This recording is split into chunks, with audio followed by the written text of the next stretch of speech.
Sacred Symbols, a PlayStation podcast, is brought to you by, well, you. If you want to learn how to support our show, go to colinslaststand.com.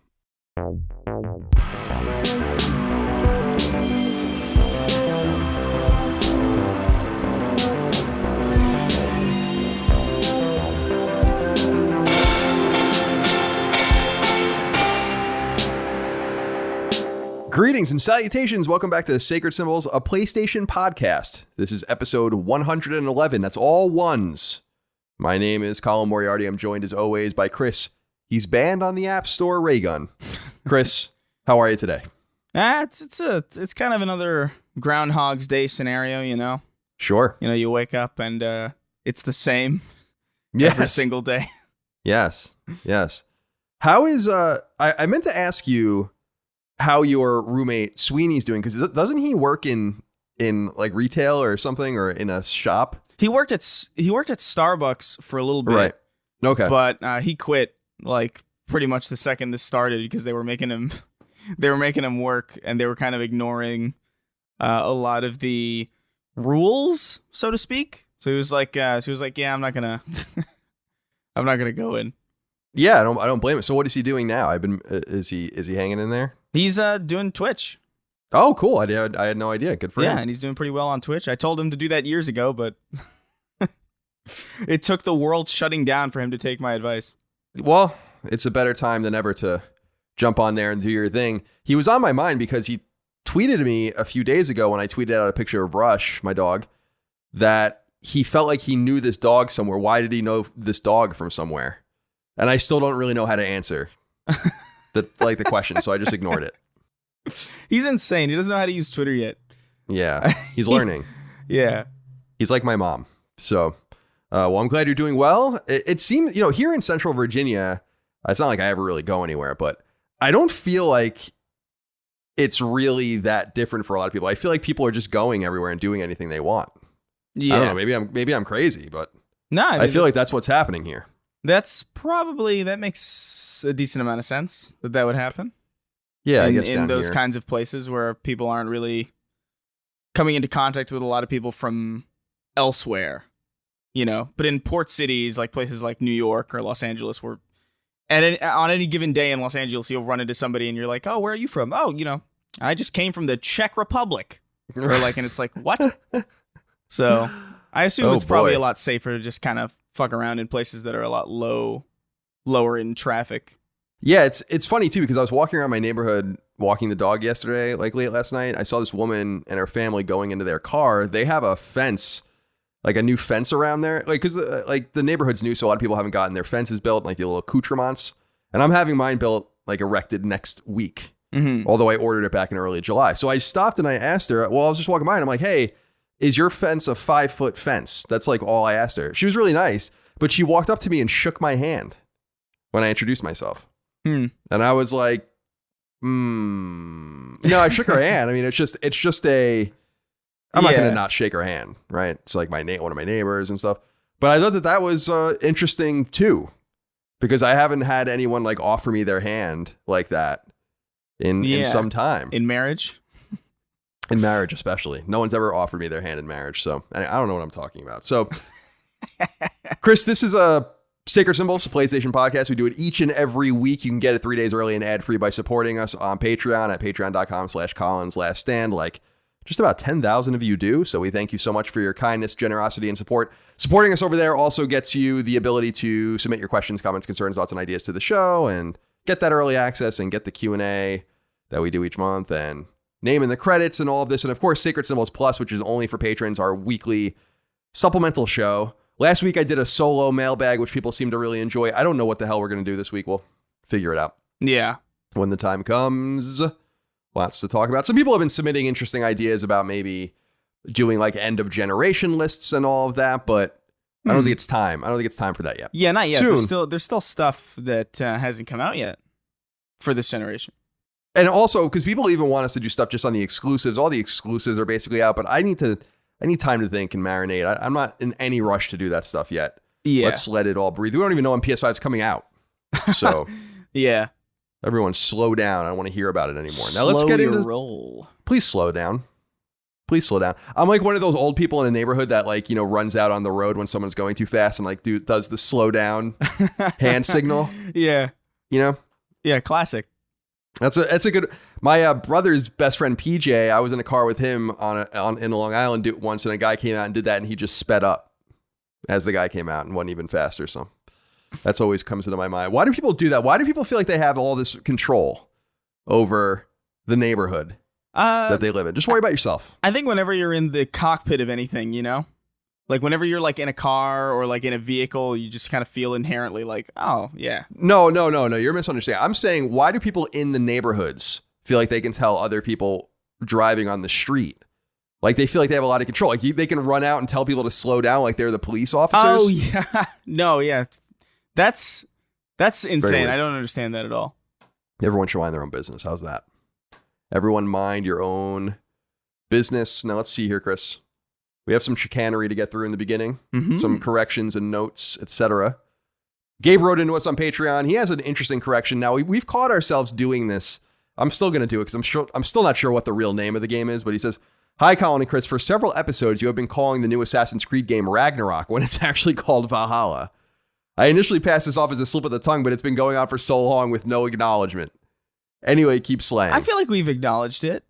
I feel like we've mentioned it a couple, because I know I've never called it Ragnarok because I just kind of have it in my head as Valhalla. I remember that Ragnarok was like the code name for it, or like what the rumored name was for it.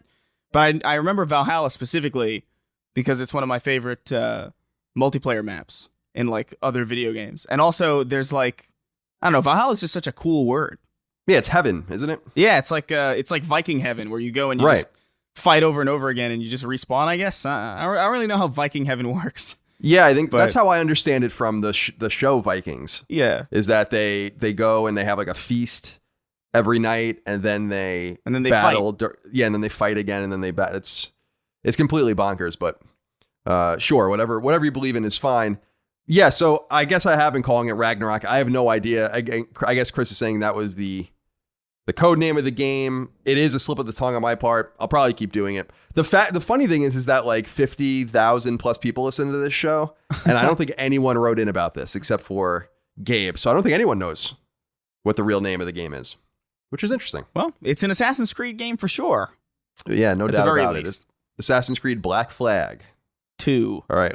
Let's see here. What else? Oh, Ryan Ripley has a correction. He says, "Hey, brochachos, quick correction from last week in regards to microtransactions in first-party Sony-published games. The one that comes to mind for me is MLB The Show. Their virtual currency known as stubs can be earned in-game, but can also be purchased from the PSN. They are used to purchase various cosmetic and attribute upgrades for created players and also for collecting player cards for use in Diamond Dynasty mode. Currently, the smallest package of 1,000 stubs is $1.49 Canadian, with the largest sum 150,000 stubs selling for $133.49 Canadian. Thanks for all you two do and have a pleasant day. Thank you, Ryan." So that must be what, $1 and $100 USD? You would assume something of this nature. Yeah. And okay, well, thank you, Ryan. Yeah, because what we had said last week, and I guess I really hadn't thought of the show, so that is a good correction, is that there had been no first-party games that use microtransactions to this extent. Mm-hmm. Now, obviously, the Uncharted games have them a little bit and stuff, but this is a good one, Ryan. So thank you for writing in. Now, Big Artie has a question that's going to set Chris off, but obviously we have to talk about these things. Yeah. Big Artie says, Halo delayed until 2021 and Ubisoft's still playing games with Sam Fisher, but not the actual game, like playing games with our hearts.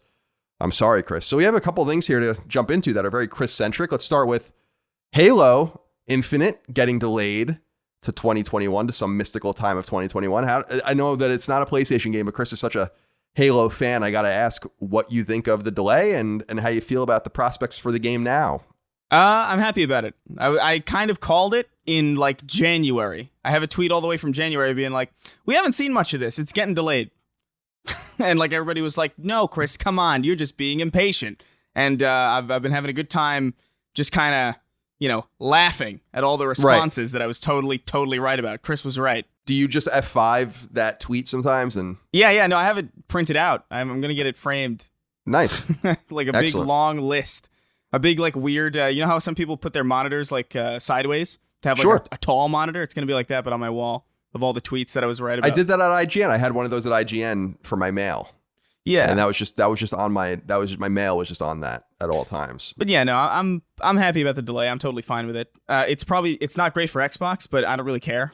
I just want the game to be good.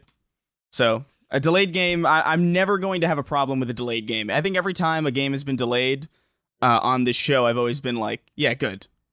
You know, I had somebody weirdly talking to me on Twitter about like how like your bias is showing, because if this was a PlayStation game, you would have been doom and gloom about it. And I'm like, when? when have I ever? Yeah, you don't seem to. I mean, neither of us really seem to ever be too upset when a game's delayed. For me, I don't mind delays because there are just so many games to play that you can delay everything forever, and I'm probably not even really gonna care. There's a difference between being like bummed out that you won't get to play it soon and like thinking that it's the worst thing ever, you know?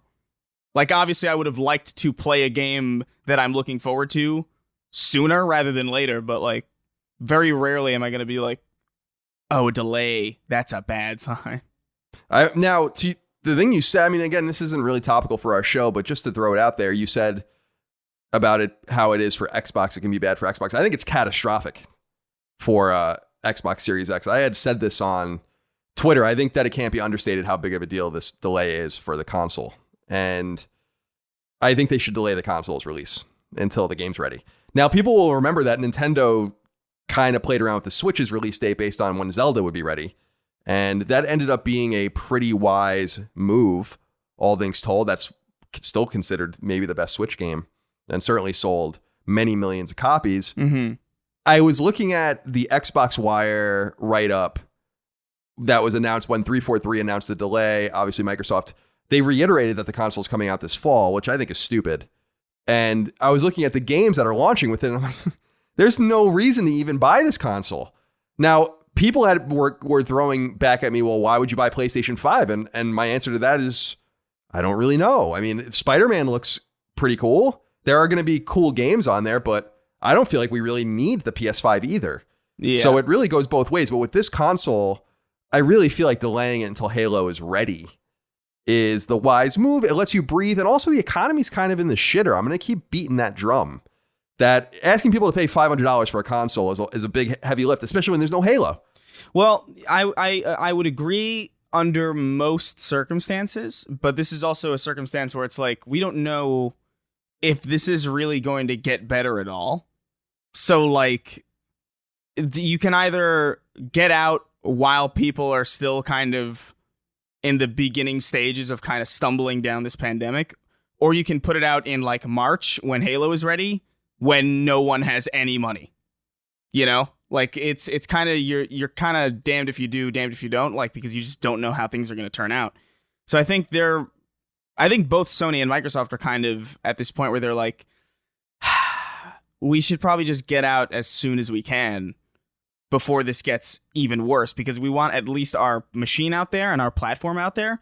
So that way, when shit really does hit the fan, people can, like, maybe afford, I don't know, smaller, like, hey, you know, like, I'll buy DLC for Fortnite on PlayStation 5 or whatever the hell, DLC for whatever free games that they already own or whatever games that they already own on their platforms, stores, and keep their platforms relevant going into this kind of downturn. Because we know there's going to be a downturn. Like, I think everybody knows in the back of their minds that we're not coming out of this great. No, Yeah. I think it's going to take some time. It seems to be more. I think a lot of the pain has been mitigated here in the States, especially because of all the money coming from the government, which is going to dry up one way or the other. I mean, they're not drying it up yet, I guess, but it's going to dry up. So I don't know. To me, especially in the States, releasing your console in March, April, May is interesting just because that's around the time that you would get your tax rebate. So there is that, but obviously they have to have a more global focus. But I think they're in a lot of trouble, to be perfectly honest with you. I don't think there's any compelling reason to have an Xbox now this fall. Mm-hmm. And again, I'm not saying that you should buy a PlayStation 5. I'm looking forward to it. But Miles Morales is 100 times more than Microsoft's going to have on the Xbox this fall. Yeah. And I just think that it's, when I saw that, I was not so worried about Halo as a game. It's going to do well when it comes out. People are going to enjoy it on multiple platforms.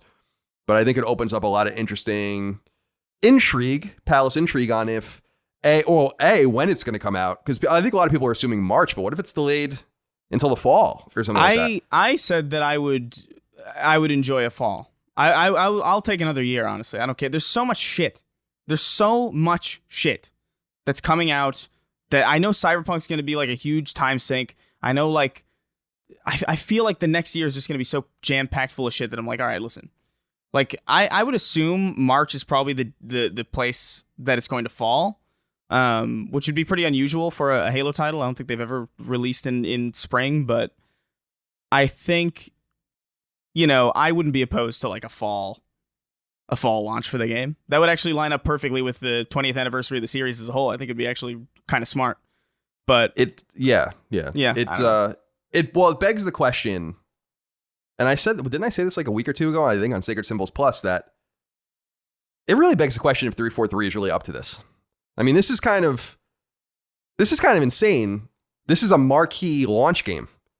And I don't understand what Microsoft's doing. Like, they're mismanaging their portfolio of games. Like, there's just really nothing coming to the console that we even know about. I don't know what they're doing. It's because they rely really heavily on contractors. I feel like they rely really heavily on like contract work because they're a tech company. You know, they're not like really a games company. Really, like they have games and they make games and they make game consoles. But first and foremost, they're like they make technology and they make software, and a lot of their teams kind of run solely based on contract work and freelance work. And like, I know a lot of people who have worked at 343 and at any Turn 10. I know a lot of people who just like go in and they get out, and it's like it doesn't seem like there's a real solid team, you know, for any of the ones that I'm super familiar with.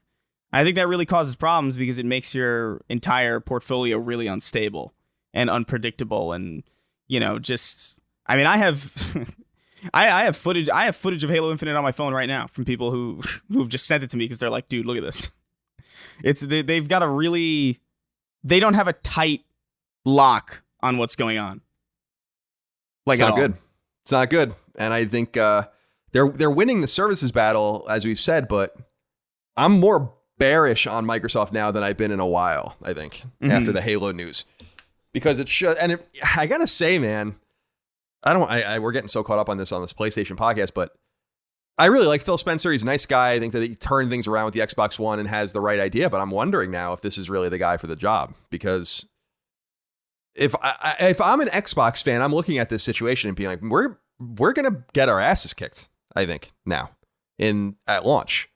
Because we just don't have any games to show, you know, like any exclusive games. And I think people are conflating when I talk down on Series X or talk up PS5 and vice versa, that it means the exact opposite for the other. But I don't think that.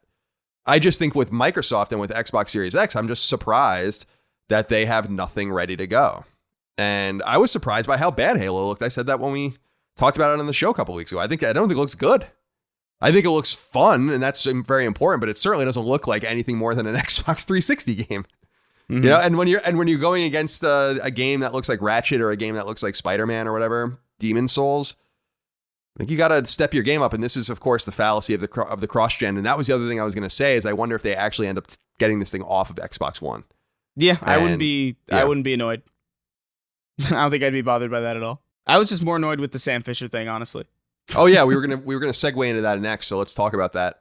Ubisoft is bringing Sam Fisher, of course, the protagonist of Splinter Cell, to Rainbow Six Siege, which came out in 2015. This is the second time in a week that we've heard of Ubisoft doing something with Splinter Cell that is not a new game. I gotta say, Chris, I mean, I thought about you instantly. We got a lot of letters about this towards you, but I feel like they're going to announce a new Splinter Cell game in September. I think it's pretty obvious at this point. I wouldn't look at this and think this is bad. At this point, I think it's pretty obvious that they're setting up a new game. Don't you think?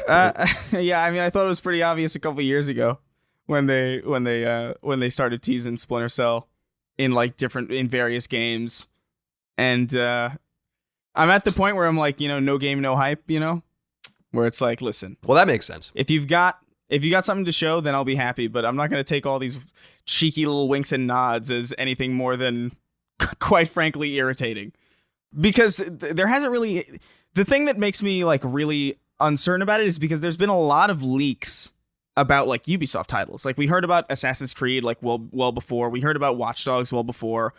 And like the fact that there's no leaks about a Splinter Cell game that I can remember, that I can recall, makes me just kind of assume that like I genuinely don't think there is going to be a new Splinter Cell game. I think what they're doing is they're trying to leverage the IP in games that they think that they can monetize more consistently. Because I think they genuinely think like, hey, you know, we can't make a single-player stealth game. There's no market for that, even though Hitman is about to make its third game. I genuinely feel like they think that way because I don't see any clues that this game is on the horizon other than these weird jabs that they've been doing where it's like, hey, here's Sam Fisher that they've been doing for the last like 5 years, it feels like. But don't you think the Netflix series especially is a sign? I don't know, man. There's going to be a Netflix series for Beyond Good and Evil too, and I oh, that's true. Yeah. You know, like what the hell is it with that game? That's a game that's been announced and shown, and we still have no idea when it's coming out. Yeah, that game's. I mean, I still think that game is probably. Well, maybe it's probably Michel Ancel is anything he works on is vaporware at this point. So yeah, but we were talking about Wild last week too, so it's the same guy. But yeah, I don't know. I think we'll have to see. I think that at Ubisoft Forward in September they're going to announce a Splinter Cell game. I will hope that we have a Colin is right.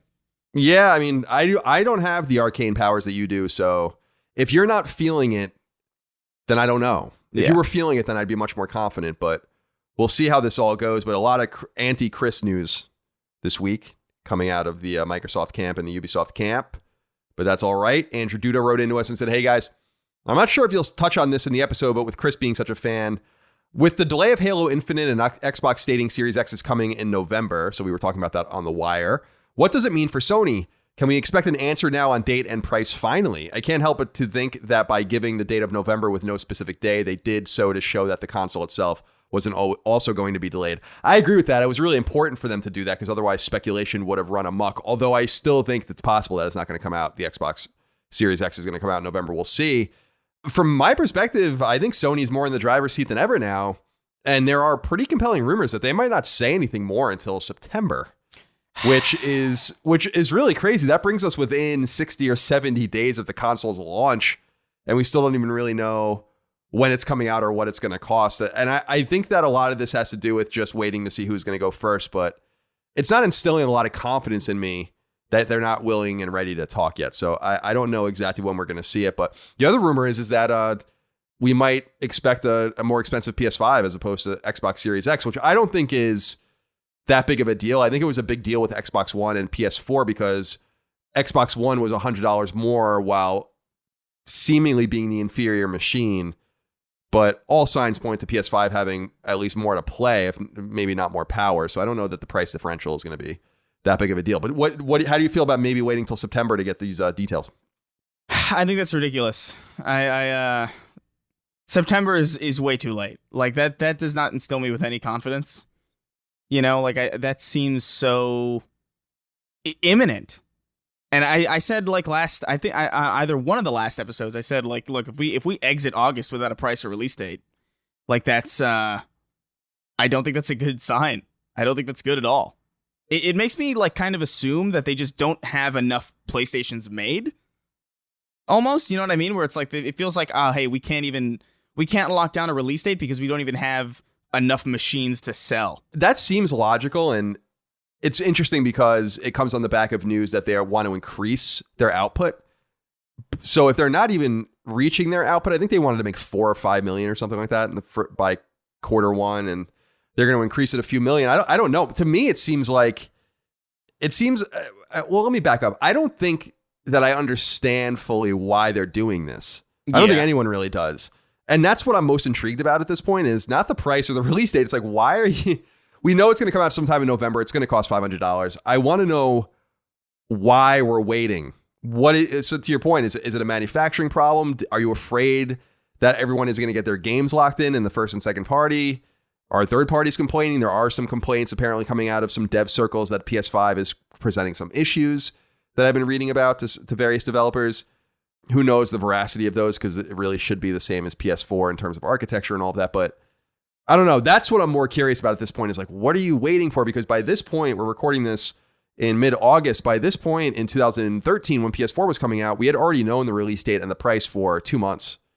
And it's just, I agree with you. You push it to September, you're getting into that 60-day window. And I'm not even really sure how the semantics and the logistics work of getting pre-orders and then getting them out. It just seems like you're making the problem more complicated by waiting, but it's got to be something to do with the price and waiting to see who's going to go first. I mean, it has to be, Do you think that these machines have any chance of being delayed out of this year still at this point in the game, even though we're so late in the year? Yes.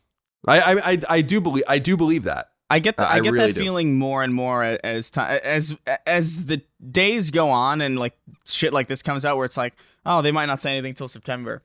It becomes far more believable to me that something is like really, really wrong and really, really in need of more time to really flesh out.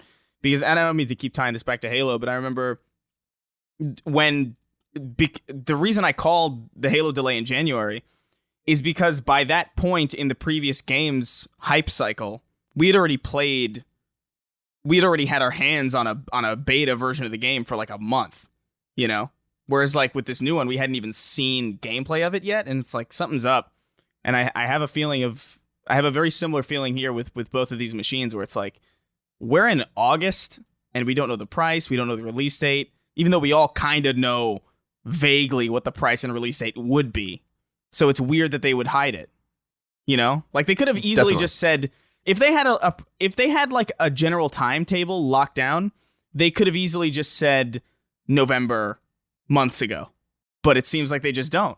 Yeah, I'm skeptical. I mean, I've remained pretty skeptical, and I would imagine that it's possible that we wake up one day and there's one of those PlayStation blog posts with just a paragraph and it says the console's coming out next year or whatever. Yeah, I could believe that.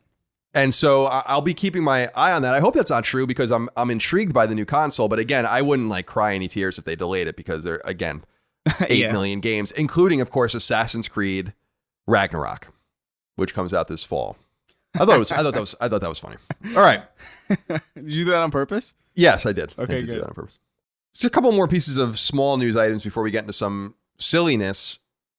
Just so everyone knows, if you're looking for DualShock 4 controllers for your PS4, Sony wrote a blog post saying that they're bringing back a lot of the old color schemes that are expired. So definitely keep an eye out on that at your local retailer or online retailer, because there are a lot of cool schemes that have gone out. And Horizon Zero Dawn is out on PC via Guerrilla Games and Sony, and it's apparently not running very well on PC or selling very well on PC, from what I can understand. So that is interesting and unexpected in both columns. I think they had something like 50,000 players the first couple days or whatever, which is on Steam, which I guess is not great considering the pedigree of the game. So I don't know where this is all going to shake out, but I don't think they put a good foot forward, apparently, with the performance of this game, considering they did it themselves. I heard Death Stranding ran pretty well, I think. Yeah, Death Stranding was published by 505, though. The interesting thing about that is that they're running on the same engine. Oh, so, yeah, that's right. So that's weird. If I were a and I'm not, but if I were a PlayStation fan that is upset about these PC releases, I'd be pretty happy that Horizon Zero Dawn's not running very well, because I don't think they're showing off their best. Mm-hmm. They're not sending us their best, as Donald Trump might say. Fucking lunatic that he is.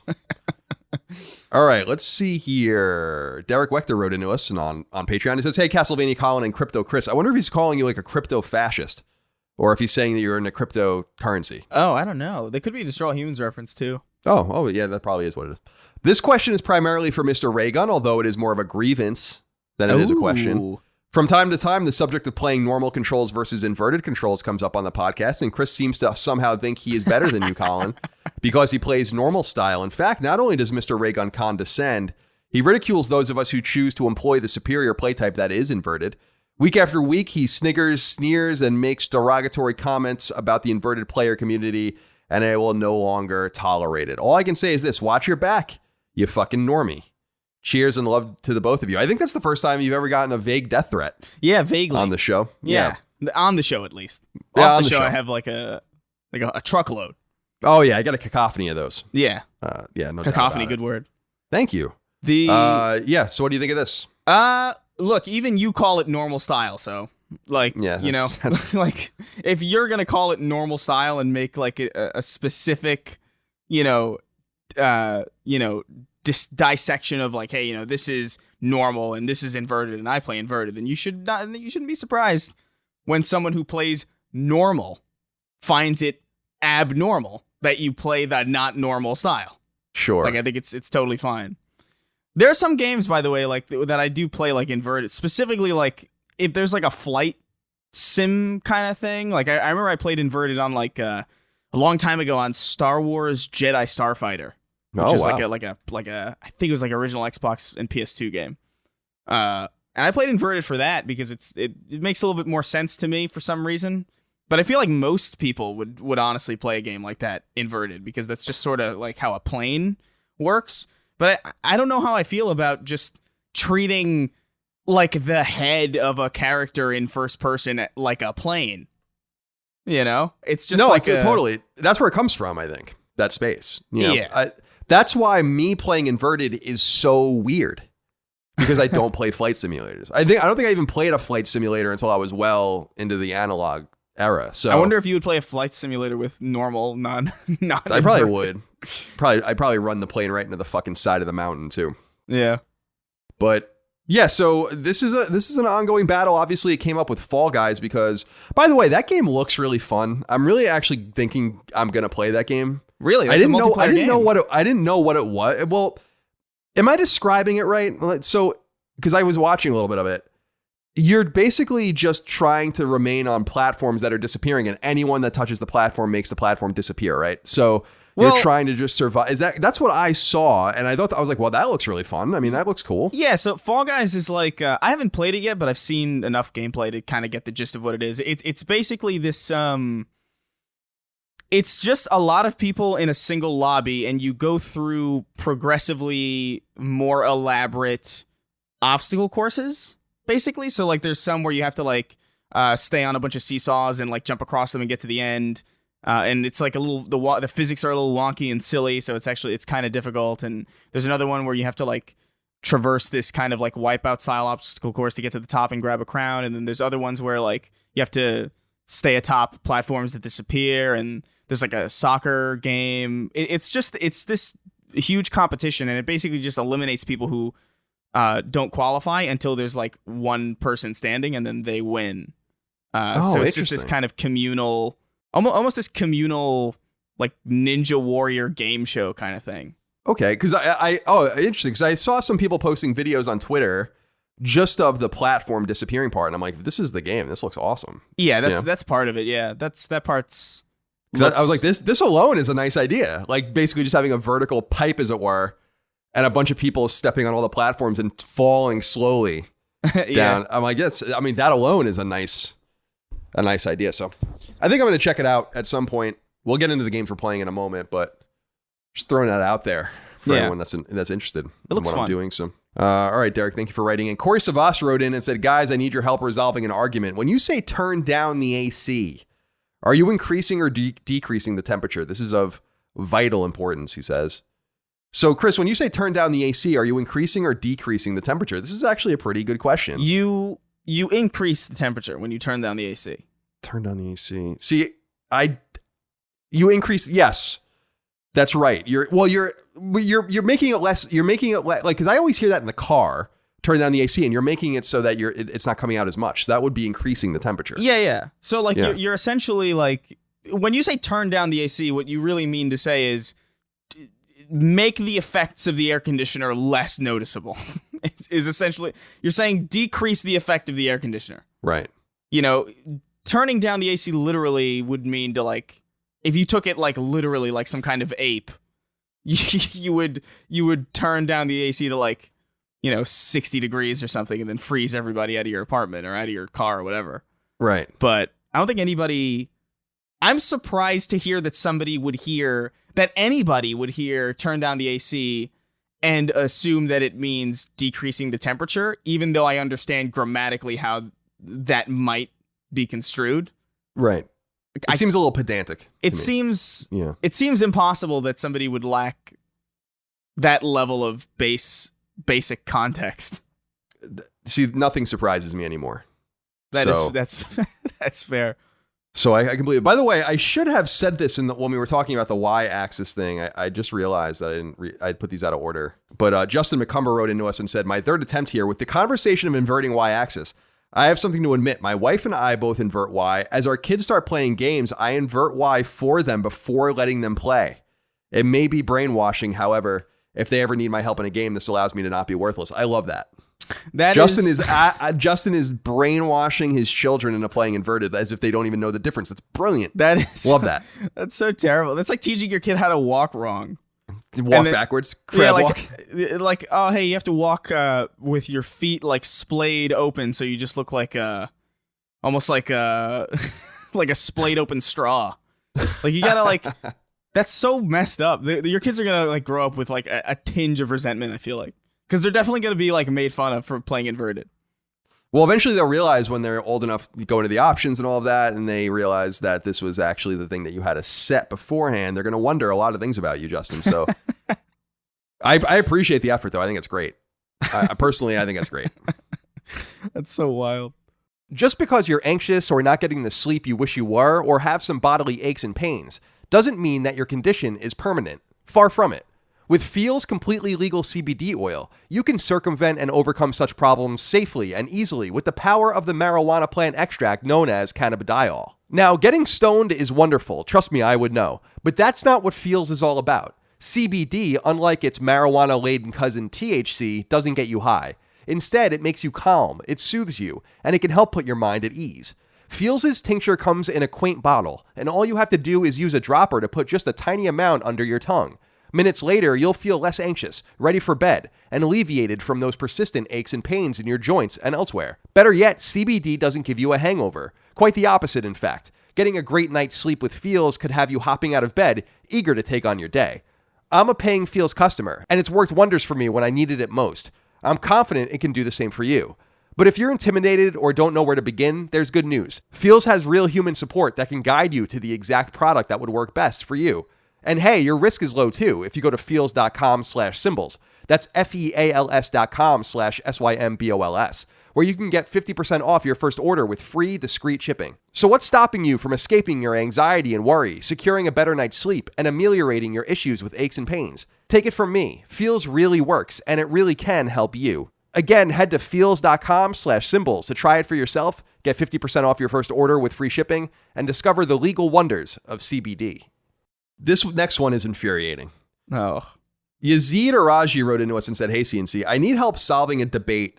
I keep getting attacked for saying that the right way to eat a pizza is upside down, cheese down, dough up, with occasional bites from the crust. You want the toppings to hit your tongue first, so you taste them first, but you don't want to end your meal with a dry bite, so you alternate between the crust and the pizza.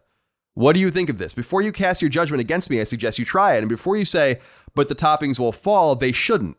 A well-made pizza at the right temperature has its ingredients blended with the cheese enough that you can eat it upside down, or you can try and fold it just like you would when eating the pizza the normal way. Thanks and keep up the good work." Oh, man. Wow. Wow. I don't know. Are you fucking with me? This can't be a thing anyone does. I've seen people do this. Not the alternating between the crust, but like, yeah, that's psychotic too. That's like a whole nother level of that's therapy needed for that. But I think I've seen people eat pizza upside down. I have tried it. It makes no goddamn difference. The pizza tastes the same regardless of what flavor hits your tongue first, because you chew it. You like this is not like, and like I feel like people don't get it, but like I feel like your whole mouth contributes to the taste of something. It's not necessarily just your tongue, just because your tongue is the thing with taste buds on it. Like you can taste. You need your whole mouth to taste. Like I don't understand. What do you mean by that? What do you mean by that? I mean, you can't. You can lick a pizza all you want, right? But you're not really going to taste the pizza until you chew it. Fair enough. You know? Like, fair enough. Yeah, your nose has something to do with it too, right? Yeah, your sense of smell. Taste is like a collaborative effort, dude. And like, The thought that you can't that it tastes any different just because your tongue hits something first is just wild. Yeah. What are you eating your pizza like a Teenage Mutant Ninja Turtle, where you just take one bite of it and swallow it, and so the side down is what hits your tongue? It really does. It's completely nonsense. I hate that I even read that question. I hope that it gets edited out of the show. You see, like, you eat however you want, but like, just know that that's the wrong way. You know, as long as you know that that's the wrong way, it's fine. It's nuts, because then you have to think about the calzone, and like, there's no way to eat a calzone without getting the dough first. But does that lessen the power of the calzone? Yazid would order an inside-out calzone that's just essentially a pizza ball with air. Yeah, it's on like the inside. it's like a wet burrito, basically. Yeah, basically. Oh my god, dude. Yeah, I'm going to be thinking about that one for a long time, but not in a way that's good. Yeah. All right, let's see here. Ryan T. Mandel wrote in. This one's a little weird. He says, "Hey, CNC, I was taken aback last week during the bath conversation by the assertion that a dirty person is not really clean after taking a bath. For me, this opened up a slew of philosophical questions that fly in the face of everything I've ever been taught. There are many bath-like techniques used to clean things. Is a floor not clean when using a mop and bucket? Is a hand-washed dish not clean when using a sink full of water? Is your car not clean after being hand-washed with a sponge and bucket? My only conclusions are we are blissfully ignorant of our unclean lives, or the assertion last week that was incorrect. What say you, gents?" All right, so Ryan, you ask a few things here. Is a floor not clean when using a mop and bucket? I'm not crazy about using the mop and bucket, and my answer to that would be not really. Yeah. It's not really clean. Is a hand-washed dish not clean when using a sink full of water? Again, no. I always hated that. You know, when you have like a plugged sink and you like wash the dishes and you rinse them out, and that to me was always disgusting. Yeah, no, I always rinse with the sink. Right, exactly. So again, the answer is no. And then he's saying, is your car not clean after being hand washed with a sponge and bucket? Yes, but you're not. See, the analogy would be the same if you were putting your car into water and then just removing it from the water. You know, or like scrubbing, and then so I don't think you're really thinking this one through. Yeah, in my mind. I think it's generally the concept of soaking in stagnant water is really the main thing here, because you're not really rinsing anything. You're just sort of rinsing everything off you, but like into the thing that's supposed to be rinsing you. You know, I would argue you're probably cleaner standing outside naked in the rain than you are taking a bath. Yeah, I agree. Like 100%. Because it's actually like constantly new water. And the thing is, like with like cars and like floors and like all that stuff is like, you know, I would argue like when you mop a floor, it's not dirty because you've kind of like you've washed the dirt off it, but I wouldn't say that the floor is clean. It's just not messy. You know, like I still wouldn't I wouldn't like drop a sandwich on a freshly mopped floor and then be like, "Oh, it's okay, I just mopped." You know? Yeah, when I worked at a deli in high school, I had a mop every night before we left, and I was always shocked by how dirty the mop water got immediately. Yeah, and also mops are filthy. Yeah, they're disgusting. Like I ever since then, I was like, so when I wash my floors in my house or back in my apartments, I wash them on my hands and knees, like scrub them with, brush and towels and stuff, and wipe them up carefully, because I'm like, that's really the only way. I do you that have to too. change the water a lot. Yeah, it's otherwise you're just kind of shifting. It's like when people dust with a feather duster, which just makes me want to strangle someone when they do You're it. just putting all the dirt into the air so it can fall on something else. What is this, Downton Abbey? You don't dust with a feather duster in the real world. You don't do it. Yeah, it's nonsense. You're just literally moving it around and the dust just flies into the air. You want to get the dust and capture it. Yeah, unless like you consider dusting just breathing the air in after you've breathing all the dust in after you've removed it from your countertop or whatever the hell it's. Yeah, your lungs are filtering it for you, which is that's fine. We do whatever you want, but yeah, so Ryan, think more carefully next time you write in a question. You're banned for a little while until you think more carefully about things. And finally, Jefferson Wentworth wrote into us. He said, "Hello, gentlemen. A bit of a morbid non-gaming curiosity, but have either of you ever thought about how many people have died listening to you? Be it in a car crash, natural disaster, or natural causes, there must be quite a number of people that left this world hearing a grown man boast about being right and a late blooming pubescent Hispanic teen calling something wild. Anyway, keep it up. That is pretty morbid. I think about this a lot, actually. Yeah. Like, I've definitely thought about this on numerous occasions, only because I experienced something that was genuine, that made me think about it a lot more, which was like, I was driving at night, and then I got a text, and this is like, I don't think I've ever told the story, but like, I got a text from JonTron, who was like a YouTuber, and this was before I had ever really even communicated with him. So like, this is like the first time I'm getting a text from this person that I'd never really communicated with. I was like, what? So I looked over at my phone. I was like, what? Why is John texting me? And I like rear-ended this car that was ahead of me because I was so distracted and confused by the fact that this person just reached out of nowhere. So you almost killed yourself. Almost died, yeah. Yeah. Because John... Because JonTron text messaged you? What a waste. What an amazing, like... What a sad story that would have been. Yeah, I do wonder sometimes. Like, I know that audience members of mine, and I'm sure yours, have died. And oh, yeah. You hear about that, and that's always really sad. Actually, one of the moderators, I don't use the Collins Last Stand Reddit, but one of the moderators there passed away last year, I remember. And that's always sad. But yeah, hopefully... Listen, you'd be so lucky to hear my voice as you're dying. Let's just put it that way. Oh, my God. You know, as you go into the great beyond. Yeah, the last thing you hear is just, I don't even know. Like, that's wild. You know, that's wild. And that's it. And then you're dead. That is pretty wild. that in and of itself is a meta wild situation. All right, let's get into the games we're playing. Before we do, Chance Otwell wrote into us and said, hello, CNC boys. The best thing is hearing you guys say, quote, I haven't had time to play video games because of work, other hobbies, time constraints, etc., end quote. Every other gaming podcast always mentions how many hours they put into an RPG like they were me 10 years ago with no adult responsibilities. Anyway, it's very relatable and nice to hear that one hobby does not and should not consume us. Thanks, guys. Thank you, Chance. Yeah, I always encourage people to play the games you want to play as much or as little as you can. I don't know that I've played a game for 10 hours a day consistently in a very long time. I don't even think I have that kind of time or I love video games. I play them every day. 10 hours a day? It's a little much. Yeah, no, it's a little much. I've definitely had days where I played like a stupid long time, but like never consistently. No, and I don't think I would brag about it, but yeah, I certainly would. But to each his own. I don't give a shit. Do whatever you want. You want to be a morbidly obese person laying in your bed playing video games all day? God bless. Yeah, and good luck to you. I don't give a shit what you do. Your body fused to the controller. Right, exactly. You actually play with your belly, which is wrapped around a DualShock 4 controller, which is why it's so nice that the PS5 will read the DualShock 4 controller, because God knows the only thing sticking out of your belly right now is a USB cord to connect it.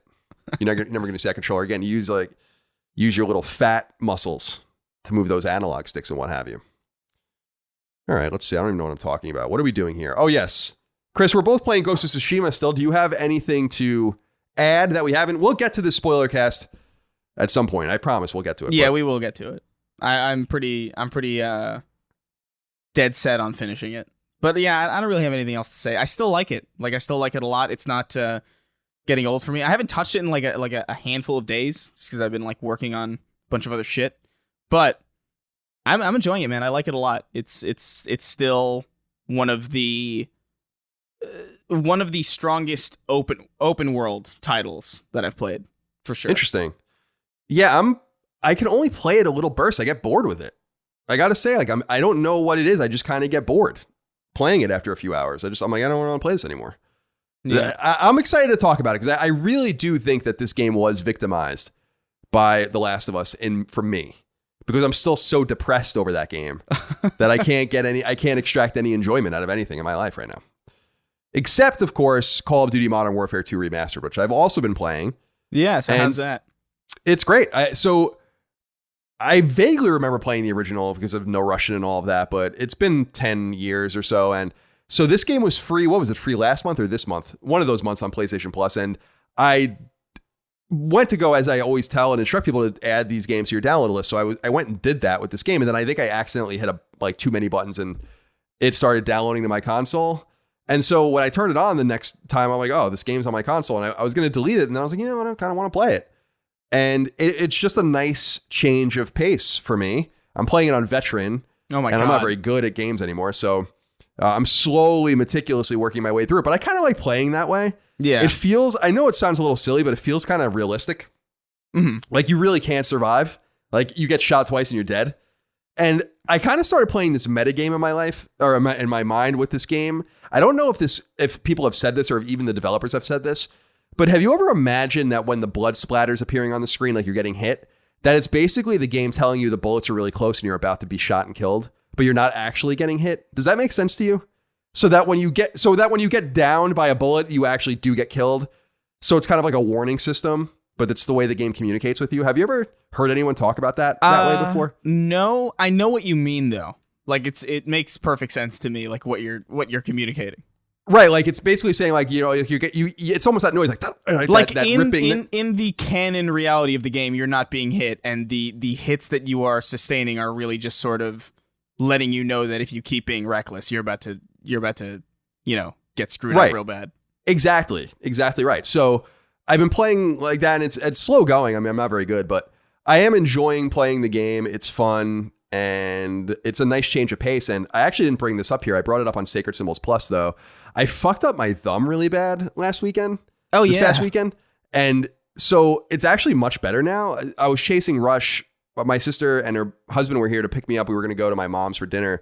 And so I was like, Rush always thinks when I go for him, everything, he's not even 5 months old. So he thinks everything's a game. And I was chasing him and trying to like kind of trap him in the garage. And he got around me and I like went and fell backwards and caught myself with my left hand and like snapped my thumb back. And it hurt so bad. And I'm pretty sure I could swear that I heard something crack.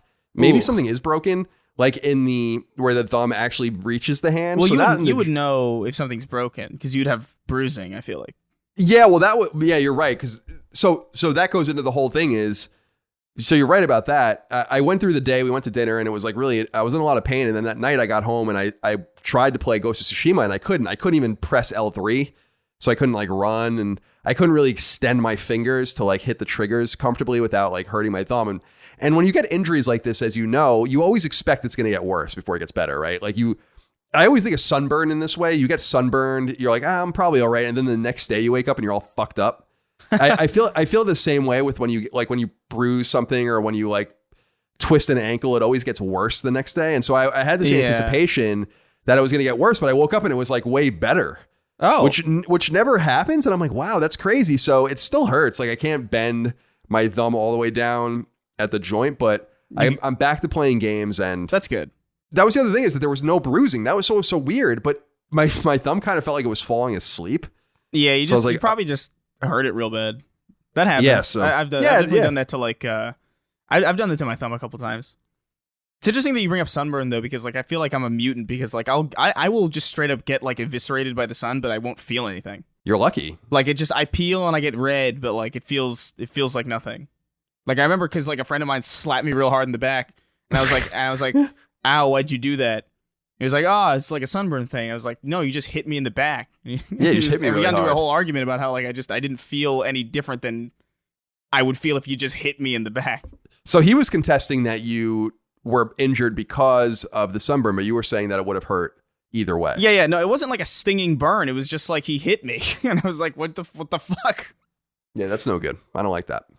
So, yeah, that's basically I think it for the games. But we do have some questions here. This one from Alan Gonski is interesting because it comes into Ghost of Tsushima. He says, "Hello, Cocky Colin and Cunty Chris." That's not very nice. Aw.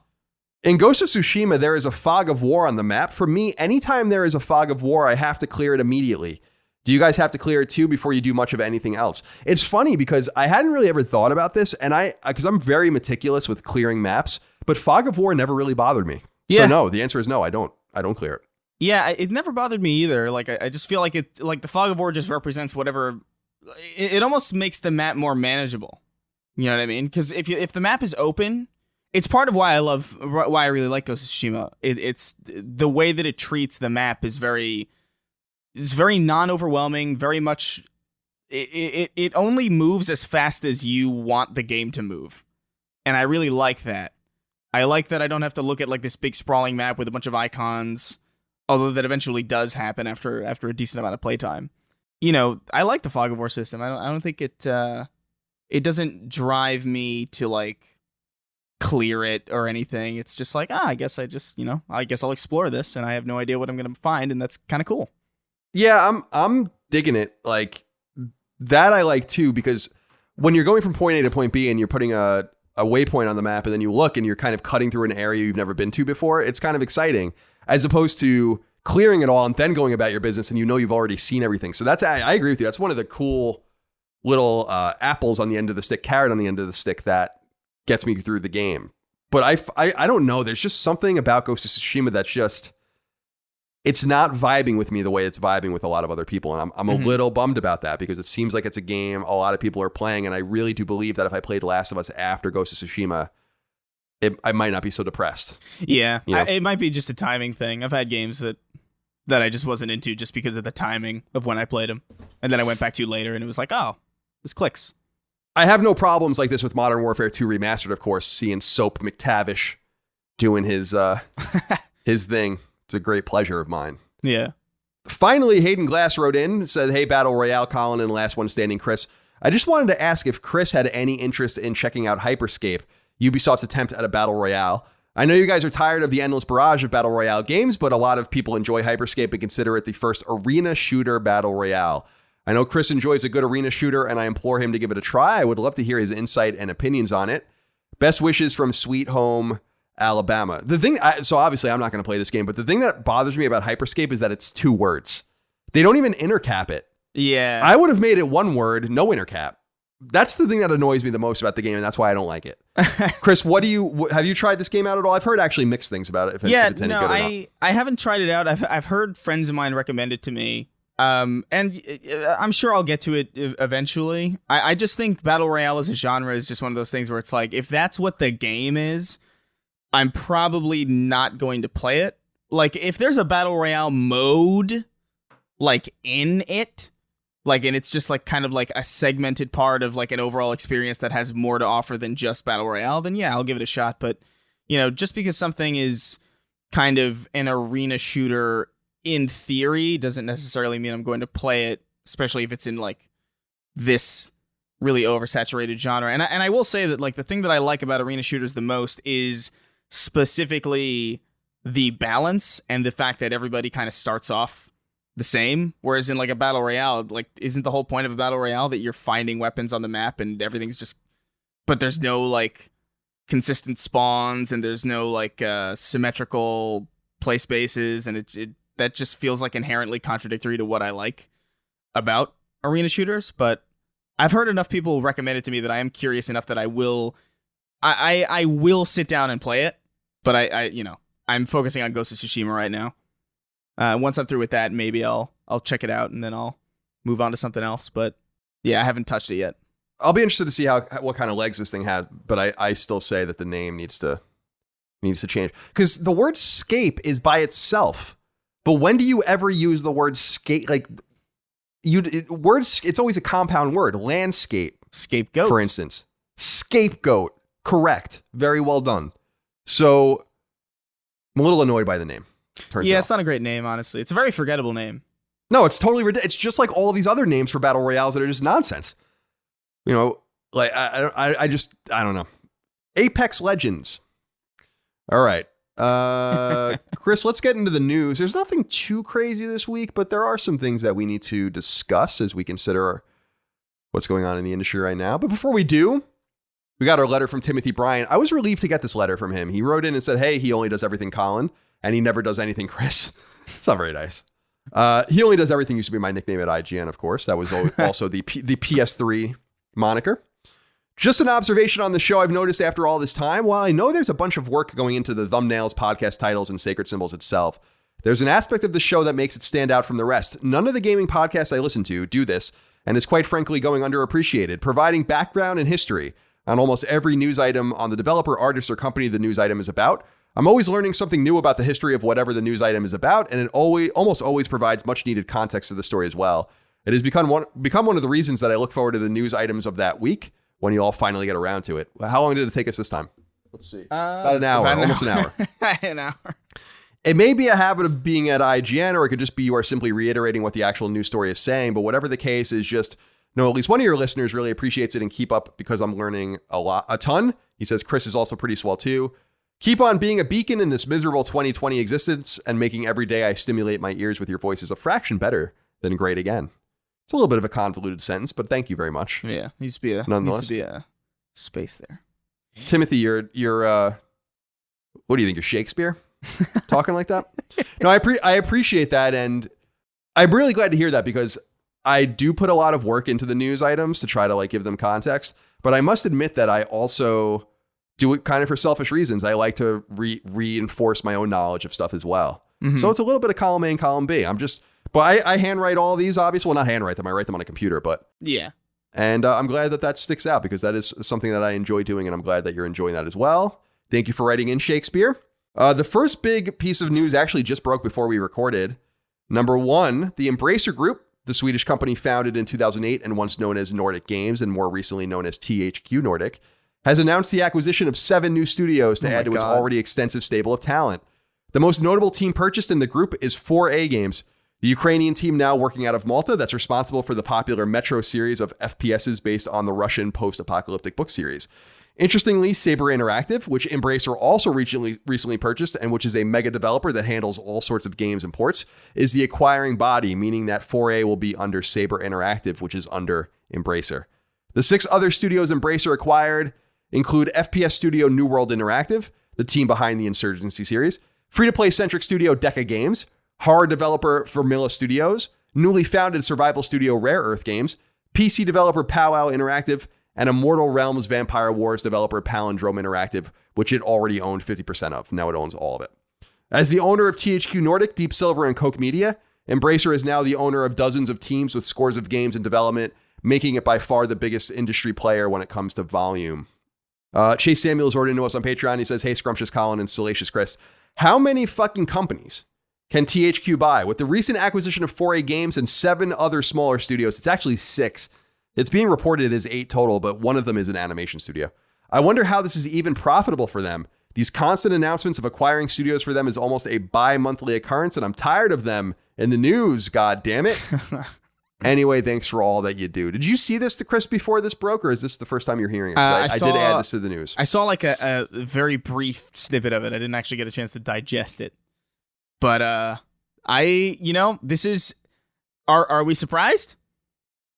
No. Yeah.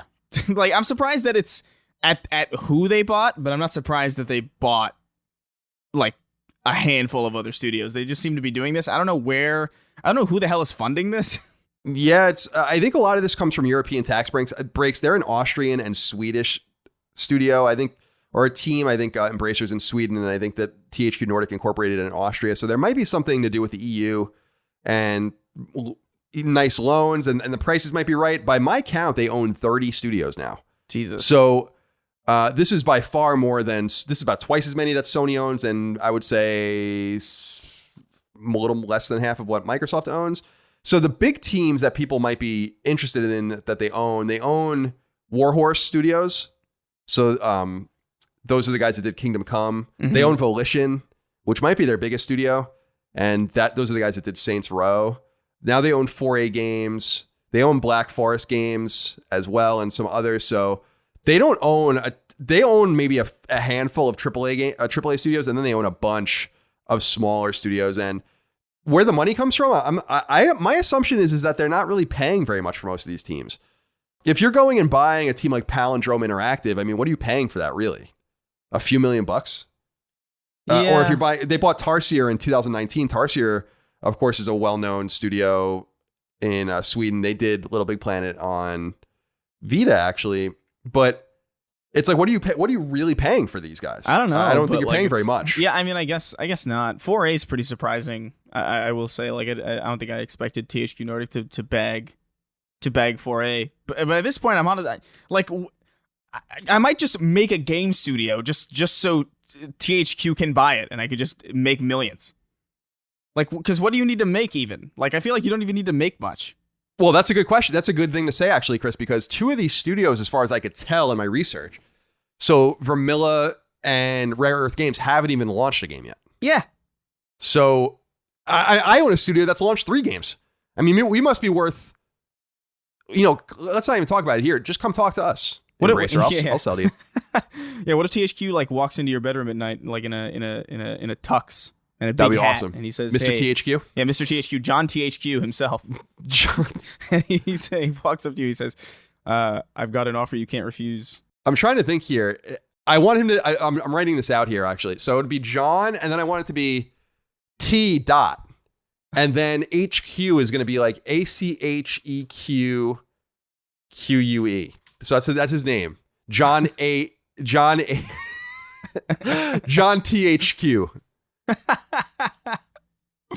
So stupid. I'm just trying to entertain myself. All right. So that's that with the Embracer Group, and we'll be chronicling them. So they have presumably 100 plus games in development. We'll see how it works out. It has been working okay for them. I mean, yeah, I mean, they keep buying stuff. So I mean, yeah, I think they're going to be okay. I just don't think the investment, like when I'm looking at these studios, I bet you Insomniac costs more than half of these teams combined. And when you look at it through that lens, it was what, $229 million to buy Insomniac. There's no way that, I mean, I would say that might have been what they spent on literally almost all of these teams. So, and looking at the list, because you have to remember they got Volition by getting Volition's the biggest team, and they actually got them by getting Deep Silver, which was owned by Koch Media. Yeah. So the biggest outright acquisition was Warhorse and then 4A, and I can't imagine that they paid that much. No, like wasn't there also like a really weird like shift around as to like who owned what at that exact studio or that exact publishing team for Warhorse or for THQ? Oh yeah, so THQ. So as far as I remember, THQ bought, I think, a piece of Deep Silver or Koch Media, and they also bought a bunch of stuff under THQ Nordic, like Rainbow Studios and all that stuff. And then they bought the name, but not the studios. Yeah. And then the studios all went free, and then Deep Silver ended up buying Volition, and then THQ Nordic bought Deep Silver. Do you follow all that? Yeah, I think that's like the way it went. Jesus, what a narrative.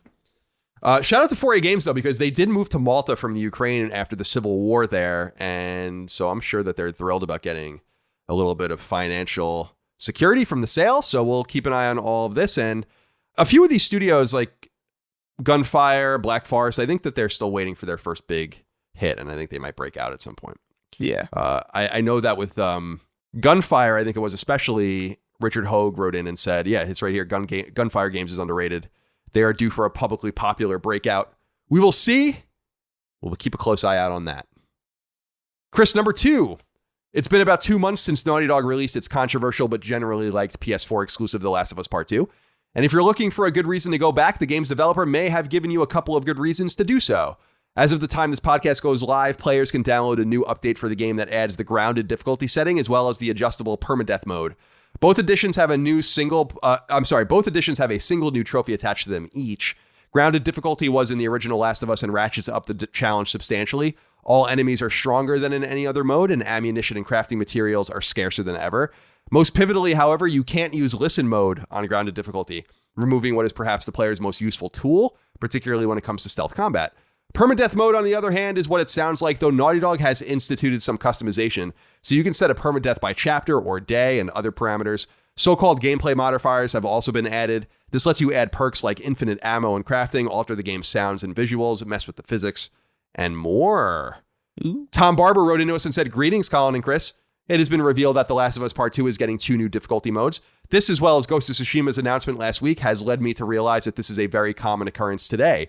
First-party games such as Horizon, Spider-Man, and Days Gone, as well as many third-party games, have all patched in new difficulty modes sometime after release. Why do you think difficulty has become something that developers patch in later? Personally, as someone who enjoys difficult games, it's a little annoying that these difficulties are added well after I'm done with them, often with trophies attached. Would love to hear your thoughts. Thanks, and keep up the great work." So what do you think of, I have noticed this as well, Chris. What do you make of the entire idea, especially in Sony's first party, of them adding both New Game Plus and, which they didn't do here, but because it's already there, but New Game Plus and new difficulty settings afterwards? I think it's kind of a clever way to get people to talk about the game in the month or two after the game comes out. They're free, so you can't really complain about that. So I think it's a nice way to remarket the game, but what do you make of it? Yeah, I think that's pretty much the strategy. It's like, hey, the game's out already. It's done all the media circuits that it could possibly do at this point. But, if we put this out a little bit afterwards, then we can get like a little bit more buzz. I think it really is just purely for a marketing standpoint, because there's no reason why. There's no real reason why a difficulty setting needs like a particularly long development cycle. I feel like that's just part of balancing the game in the first place.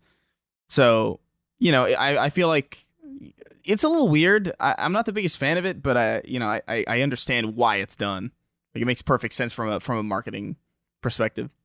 Yeah, I think it's a good marketing tool. Keep the game fresh in people's minds. I will say this, though, on naughtydog.com, I'm looking at the blog post about this. When I was reading this before, it really bothered me because, so they added permadeath mode, but here's what they say about it.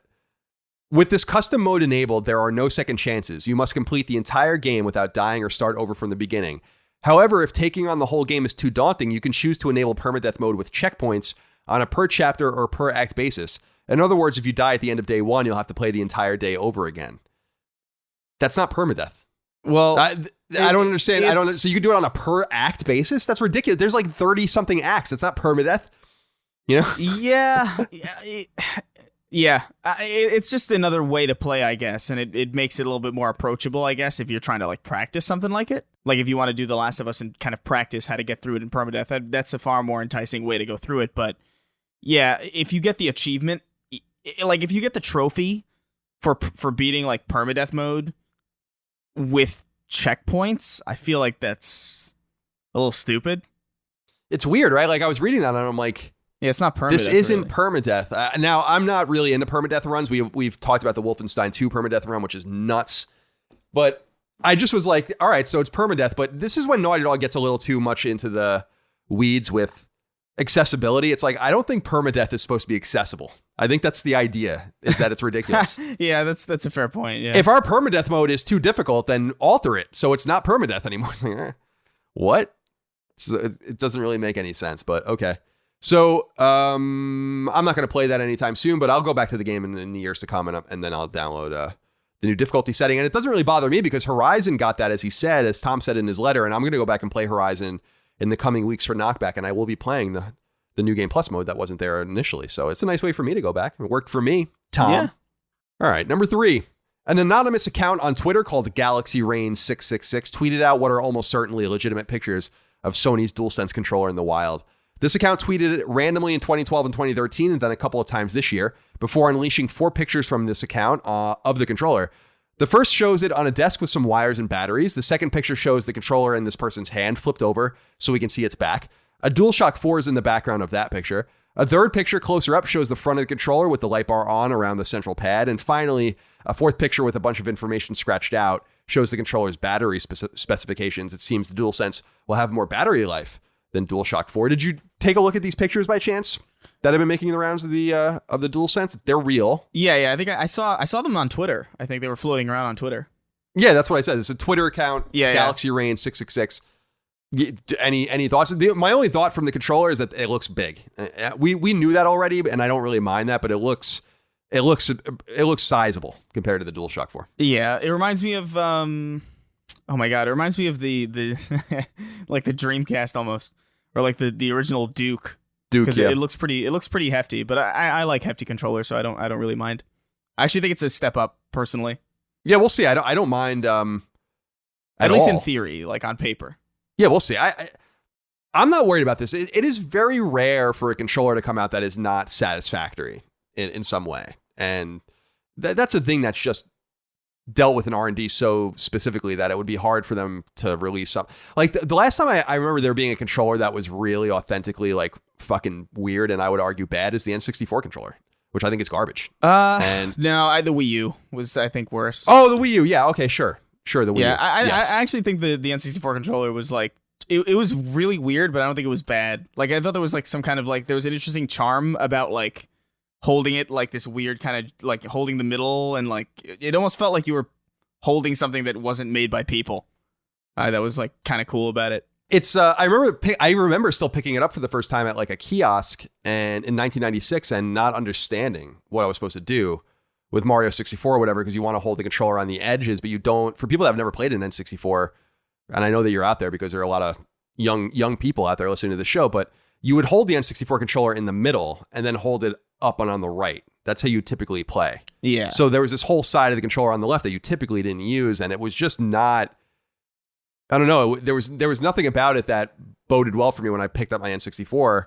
I was like, I don't understand this, and I still don't. I still don't like the controller at all. I hate it, actually. And I didn't mind, like, there's the Z button and stuff. There's some cool stuff on it, but yeah, but not. It's definitely a weird one. It took me a long time to like, but the Wii U is definitely, to me, just the worst one. You're totally right. You're absolutely right with that. Yeah. Yeah, because it feels like a toy. It feels like a Fisher Price toy. It like it's huge. It's heavy. And the face buttons are above the analog stick. The face buttons are above the. Oh my god! Yeah, that on both sides, if I recall correctly. That doesn't even make any sense. Like, that's just nonsense. Yeah, that was Nintendo trying to be different. Oh yeah, without a doubt, it was definitely, like, I think almost objectively the worst controller. Oh yeah, maybe the Virtual Boy is worse. Maybe. Oh, the Virtual Boy. I wish I picked up. Again, it's like the Virtual Boy and the Jaguar. How many times I saw those things just being sold for pennies at KB Toys or something like that, and I was just like. I remember there being a stack of Jaguars. It's like, man, I wish I knew. There are three consoles I remember seeing literal stacks of. Especially one of them would be incredibly valuable right now. I remember seeing the top-loading NES at Toys R Us in like 94 and 95, just like a pyramid of them, which would be, I should have bought those. I remember seeing Jaguars stacked up, being sold for like $20 each at KB Toys. And I remember Virtual Boy, like you said, being sold for nothing. And it's too bad that I just didn't have it. I didn't have any money or knowledge at that time.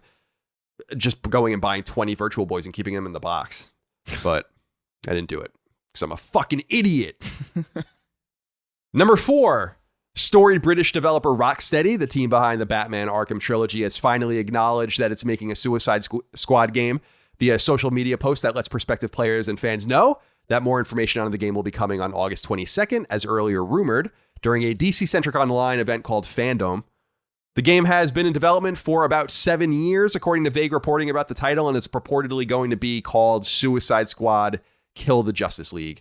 We know literally nothing else about it, though it's presumably a third-person action game likely set in an open world. As we said when we heard about the title, so people will remember a few weeks ago on the show, we had mentioned that the URLs for this game had been secured. And so that leaked the title of the game. I love that title. That title makes me want to play the game. I think it sounds so cool. Yeah. Whether or not it is, I don't know. But any excitement, any anticipation about this? We'll know more, not the next episode, but the episode after, about what this is all about. Yeah, no, this is cool. It's exciting. Rocksteady hasn't said anything in ages. So it's finally, it's cool to see acknowledgement. It's cool to know when we're going to see more. This is cool. And also, like you said, the title's awesome. Yeah, the title's I was immediately sold, like, on the title, and a lot of people were like, I saw a lot of like weird reactions on the internet, which actually kind of gives you like this weird kind of window into what it's like for people who don't follow video games very much, who don't really disconnect like media or like specifically like film and games, because I saw a lot of people tweeting about like, why would they make a game about that terrible movie? And it's like, oh, you don't understand. That it existed in the comic. Yeah, you don't understand that Rocksteady is awesome. And that Yeah. And then even if they were making like the Jared Leto Joker, it would probably be pretty good. Yeah. Probably, honestly. Yeah, so you're right. Rocksteady hasn't released a core game since 2015. That's when Arkham Knight came out. They did release the VR game for Batman in 2016. I was reading reports that this game's entered development around 2013, so who knows how much of that is true. I imagine it is a next-gen only game. I think that would be very wise. Probably for 2021. What would be even cooler is if it was going to be available on the consoles at launch, but I doubt that that's going to be true. So, Suicide Squad Kill the Justice League coming from Rocksteady. Likely PS5, Xbox Series X, PC. We'll know more on August 22nd, so keep an eye out for that, and we'll discuss it on this show, of course. We're both comic book experts, so yeah, we'll have a lot of interesting things to say at that time. Number 5, speaking of Warner Brothers, which owns the aforementioned studio Rocksteady, it appears that it may no longer be spinning off its games division, as has been discussed in the press for a couple of months. WB was apparently shopping around its suite of studios and licenses, including NetherRealm, Rocksteady, and others, and IP like Mortal Kombat, and had suitors and publishers like Electronic Arts, who were apparently actively interested alongside Activision and others. However, in information released by subsidiary Warner Brothers alongside recent financial reports, the following is noted in part, quote, Warner Brothers Interactive remains part of the studios and network group, along with our global brands and franchises team, including DC, ellipsis. focused on engaging fans with our brands and franchises through games and other interactive experiences, end quote. However, such news comes on the back of a major restructuring of Warner Media, which is above WB Interactive in the labyrinthine corporate pecking order, with 500 layoffs expected around its movies, TV, and streaming units, according to a report from website Deadline. I also note that they, or read that they had layoffs at DC itself. So this is interesting. My theory on this, Chris, is that they realize how valuable this was. Well, two things. Either they weren't getting the price that they wanted. I know that they want to pay down corporate debt. I don't know how I was saying earlier, I'm not really sure how valuable this really is, because you're not going to get all the IP you think you're going to get. They're not going to just hand over the DC IP. They're going to hand over like Mortal Kombat and stuff like that, which is valuable, but not the same level of value. And obviously Rocksteady and NetherRealm are really the only two studios and TT Games that they own that people would really be super interested in. So I'm not sure what the price would have been, but my theory is that they were looking at this, they're restructuring, they have new executive leadership, and they realize, well, maybe we want to keep these things after all. And I think that they've just put them back inside their pockets. So no longer for sale. So this whole thing of WBI joining Microsoft and all of that people were, or EA or whatever, not going to happen, it looks like. So no comment there otherwise, though. I don't know that I'm kind of happy about that. I think keeping all these IP and these licenses separated from each other is the best for the gamer. I think having these things folded into like EA would have sucked. Oh, so, no, that would have been terrible. Like Mortal Kombat is an EA license, NetherRealm is an EA studio. It's just kind of not imaginable. It's hard to even wrap your head around that. So I'm glad they're remaining independent, at least for now. So there's that. This next one is weird, though, Chris. I don't know if you have any insight into this. Number 6. Something weird is going on with the game Aeon Must Die, which was shown off to some acclaim in the most recent PlayStation State of Play presentation. This is a complicated and murky situation, but website Games Industry International bakes it down as such. A studio called Limestone Games is making an action game, Aeon Must Die, with publisher Focus Home Interactive. However, in a Dropbox bomb, a bunch of information seems to indicate substantial discord and perhaps even fraudulent behavior happening at the studio, and that the entire team had quit prior to the reveal of the new trailer, quote, due to unbearable work conditions with endless crunch, harassment, abuse, corruption, and manipulation, end quote. Due to some apparent business manipulation, quote, the company and the entire IP was covertly taken from the founder, end quote, and the trailer shown, quote, is infringing on the IP of people who have worked on scenes from it without contract and were not paid at any point, end quote. 12 Limestone Games employees contacted Focus Home Interactive about these issues in June, according to the claims, with 8 later quitting the team entirely. While the situation remains both vague and unresolved at the time we're recording, we don't have much more information, though. Focus Home Interactive released a statement saying, quote, as the publisher of this video game, Focus is carefully looking into these allegations and will draw the necessary conclusions if they are proved to be well-founded, and then take all appropriate measures, end quote. So it's worth noting, Focus Home Interactive is a publisher that's making a bit of a name for itself in the last couple of years. It doesn't seem like they have anything to do with this. Yeah. Did you see this? I did see. Yeah. So what do you make of it? I mean, it's interesting. I do know that, that many people don't leave from a studio for no reason. So there's clearly something going on. I'm curious to see like what actually gets unearthed by any kind of investigation or any kind of further news, because it's an interesting story, like genuinely. It is, and I really want it to be resolved in a way that ameliorates the situation for Focus Home Interactive, because I dig them. Like, I'm kind of been pulling for them the last few years because they seem to be publishing. They're a French publisher for people that don't know, and they seem to be publishing pretty interesting games that are bordering on AAA but are not quite there. So that Sumo Digital game Hood, Outlaws and Legends, which looks awesome, by the way, about Robin Hood that comes out next year. They're publishing that. They published A Plague Tale. Oh. They published Greedfall, which is supposed to be excellent. I haven't played it yet, the Spiders game. They published The Surge and The Surge 2. They're the publisher of Vampire from Don't Nod. So they do the farming simulator games and stuff. So they're like, I think they did City Skylines too, if I remember correctly. So they're doing some interesting stuff in the space, and I don't want this to kind of fall back on them, especially because they only publish a few games a year. So it's not like they're one of these like seemingly greed-ridden publishers that are, and all of that. So anyway, we'll see how it all shakes out. It's a weird story. I wasn't even sure how to cover it, so I think I gave you the guys the best information I could. But if you just look it up, Aeon Must Die, Aeon Must Die, you'll find all the information you need. And you can go through the Dropbox yourself. There's like statements and emails and all sorts of shit that were leaked. So go check it out. Number 7, celebrated Capcom producer Yoshinori Ono has announced that he's leaving the publisher after nearly 30 years. In a letter posted on his Twitter account, he addresses Street Fighter fans and the fighting game community in particular, since he has, over the last nearly 2 decades, been at the forefront of Capcom's Street Fighter revival. He also talks about some drama surrounding the Capcom Cup, which has been controversial in FGC circles. He wrote in part, quote, "I've been with the Street Fighter brand for a long time, experiencing good times, bad times, and even non-existent times. My heart is filled with appreciation to those players who have been giving warm and kind support of the brand, especially over the last decade or so, as all of the activities on the Street Fighter brand regained sunshine and grew its liveliness." I love Japanese English. It's the best. Yeah. And now, after serving almost 30 years at Capcom, I am leaving the company this summer. This means that I will resign my position as the brand manager for Capcom's various titles, including Street Fighter, end quote. Capcom's all-important Street Fighter brand will be handed off to new folks to tend to, according to Ono's letter, though he doesn't make it clear why he's leaving or where he's going. Ono began at Capcom in 1993 and was actually a sound producer and music composer during his earliest projects, including the Street Fighter Alpha spin-off series, my favorite Street Fighter games, Street Fighter 3, Breath of Fire 4, and Onimusha. He jumped into production on games like Onimusha Dawn of Dreams, which is Onimusha 4, and Dead Rising, before finding himself at the forefront of Capcom's fighting revival with Street Fighter 4 in 2008, which he was the producer and project manager of. From there, he became an executive producer and brand manager and worked on Street Fighter Cross Tekken, Darkstalkers Resurrection, and of course, Street Fighter 5, which came out in 2016. This surprised me a lot.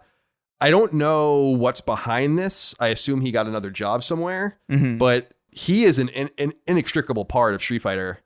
And I remember I've met him many times, and he's always been, he's got a lot of energy. He's funny. He's really great for Capcom and the brand. I mean, I think he would be great at a place like Arc System Works. Yeah. Or something like that. I don't know if that's what he's going to do, but, we're wishing him the very best. Do you have any Yoshinori Ono thoughts? Yeah, no, I didn't know anything about this. And I also just, I've never really spent that much time in the fighting game community. I played a little bit of Street Fighter back in the day, but, I kind of fell out of it. But that's pretty wild. I didn't see this reported anywhere, actually. Yeah, he just, he tweeted about it. It's a letter that he wrote, and I didn't see it reported too many places either. But, obviously we want to give a shout out to Yoshinori Ono. Yeah. And wish him the very best. Number 8.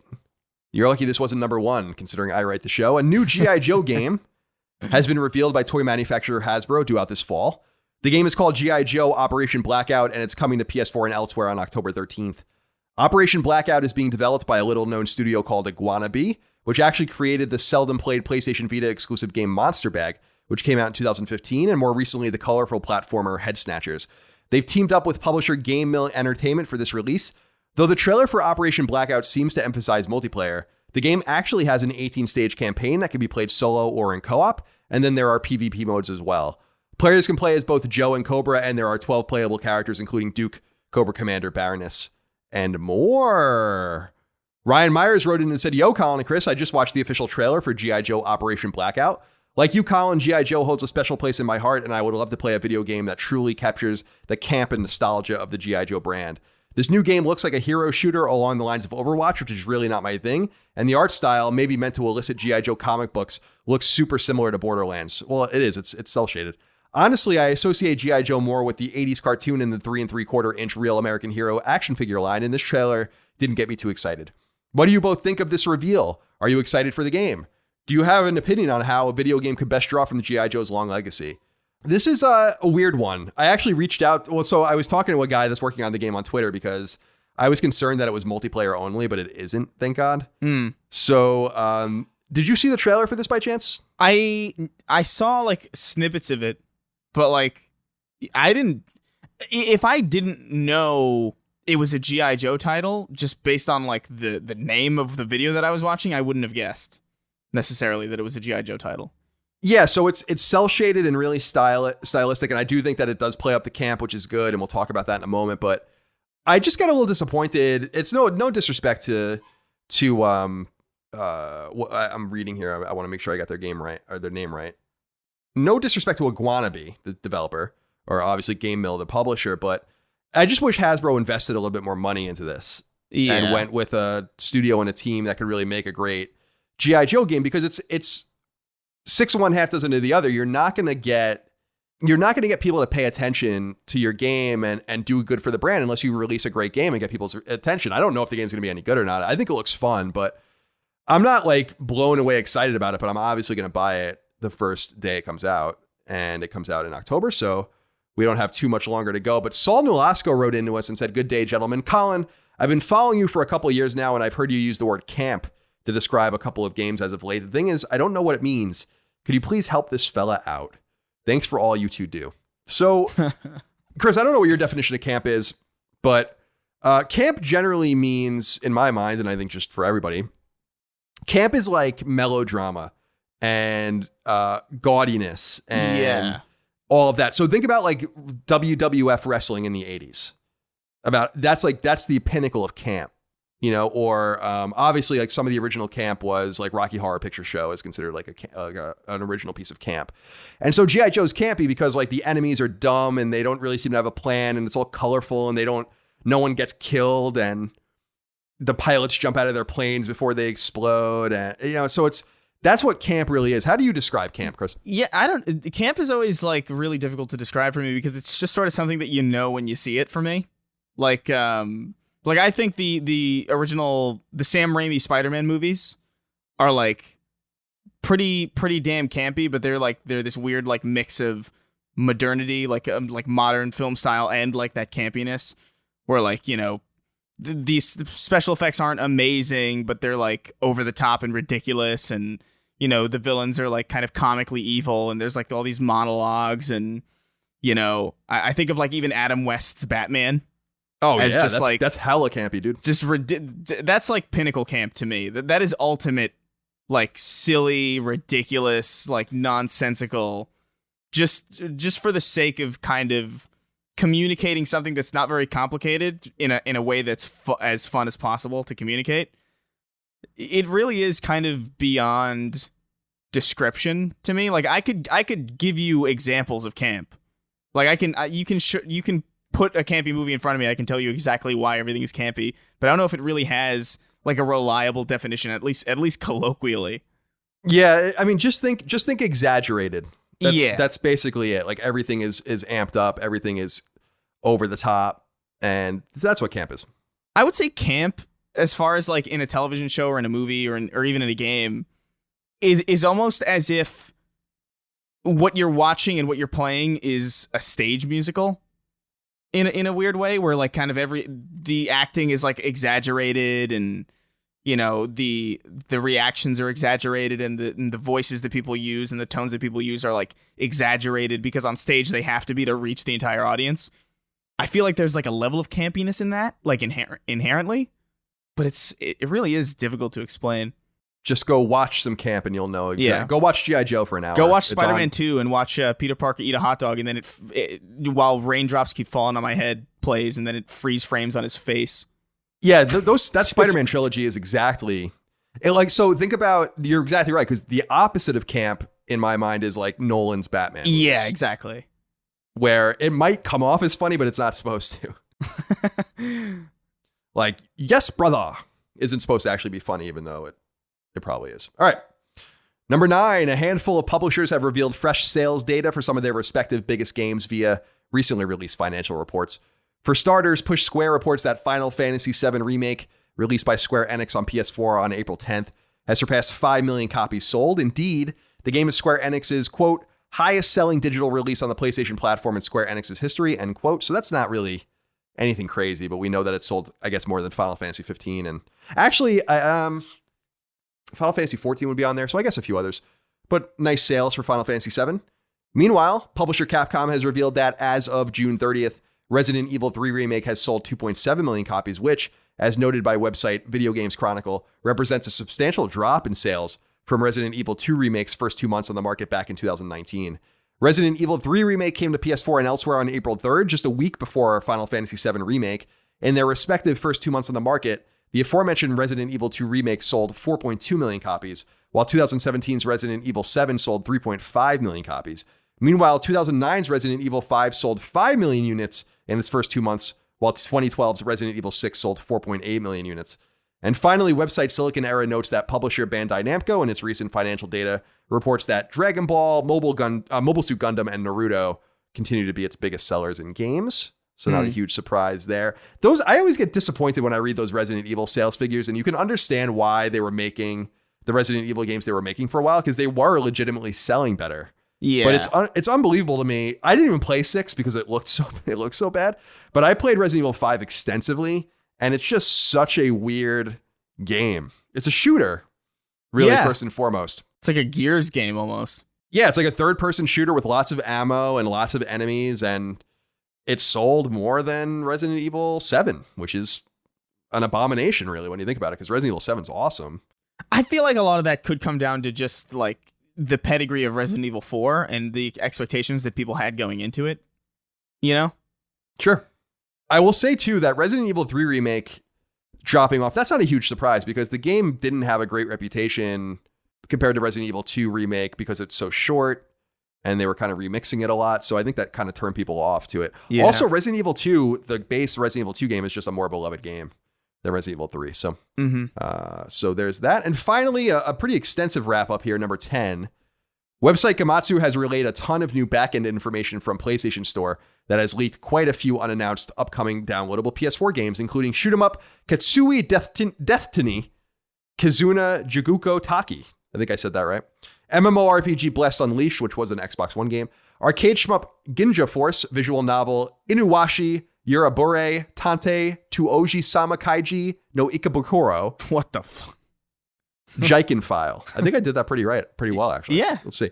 Beat 'em Up Kawaii Dethu Desu, which will also appear on Vita. Hello Games' upcoming title, The Last Campfire. Online shooter Mortal Blitz Combat Arena. Horror game Outbreak, The Nightmare Collection. Action RPG Quest Hunter. Side-scroller Rocket Bird's Hard-Boiled Chicken, which is already on PS3 and Vita.